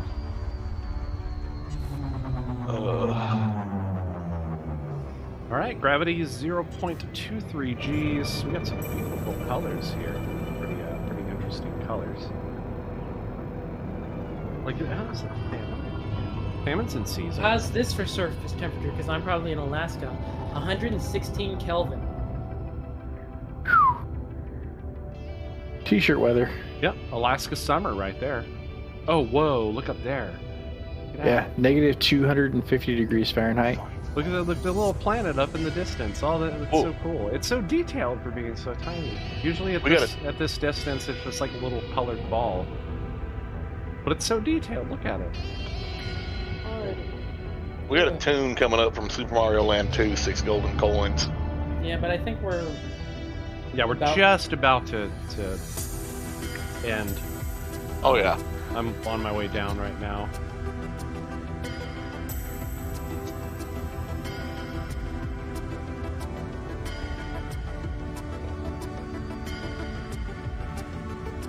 Okay, looking for sensors. Alright, we have landscape. Forward. I can find a quick LZ. Sort of a flat area up here. Like this might be a winner. Might be winner chicken dinner.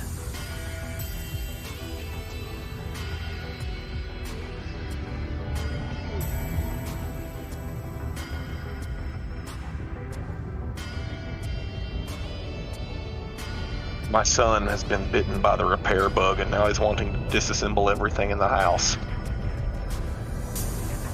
Time to hide the screwdrivers. I can relate, bro. that was me. Oh, that was absolutely me. Yeah, it was also me. If I had a toy that had screws in it, the puppies are coming out. Yep, that shit's getting taken apart. I may even strip the wires and try to plug them into something else. Yep, I was hell on 2 feet with a screwdriver. Oh my god. Okay. Take apart all of the things. Just trying to land, come on. Yeah, take a look at the galaxy map, see where we're at. Oh, come on. Give me an LZ. Oh, I caught up to you, bro. I think that's you. Sycon, do we have anybody from the server streaming tonight? Not that I'm aware of.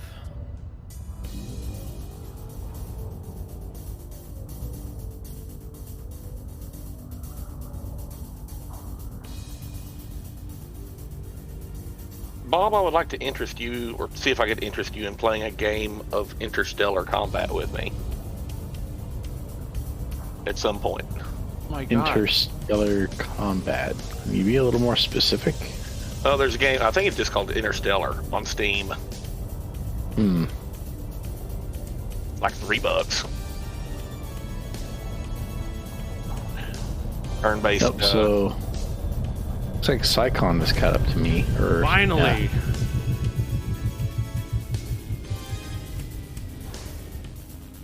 Alright, I just deployed. I'll have to look for it. Nah, can you send me a link? Yeah, I'll shoot you a link here in a minute.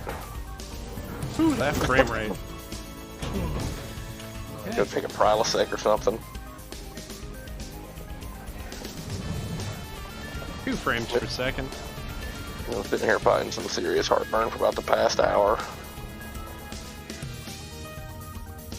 Alright, let me do a little view. Oh, come on. There we go.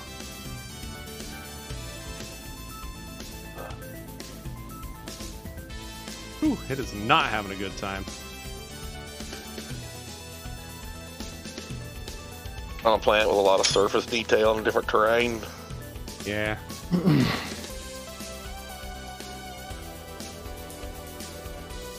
I'm capturing a high-res screenshot here. Cool. Oh, that's gonna make it chug for a second, ain't it? Yeah, it did make a chug for a second. That's okay. All right, everybody. Well, I hope that you have enjoyed the show, and I definitely hope to see you next week for another episode of Deep Space Transmissions. We'll have more information on the social media, so please check out those links down below. EST happens at 6 p.m. every Saturday, 6 p.m. Central Time, I may add. And be sure to join us tomorrow for the next episode of New Delancey, our Dungeons & Dragons 5th Edition campaign. So, other than that, that is all the time that we have for today, and I am Commander VG Punks. And Commander Taylor-MadeAK. Commander S.A. Icon Jr. Commander Nakona. And he says it like that every single time. And we Sorry, are I don't feel good. signing off. Keep a song in your heart. Oh, 7, y'all. 07.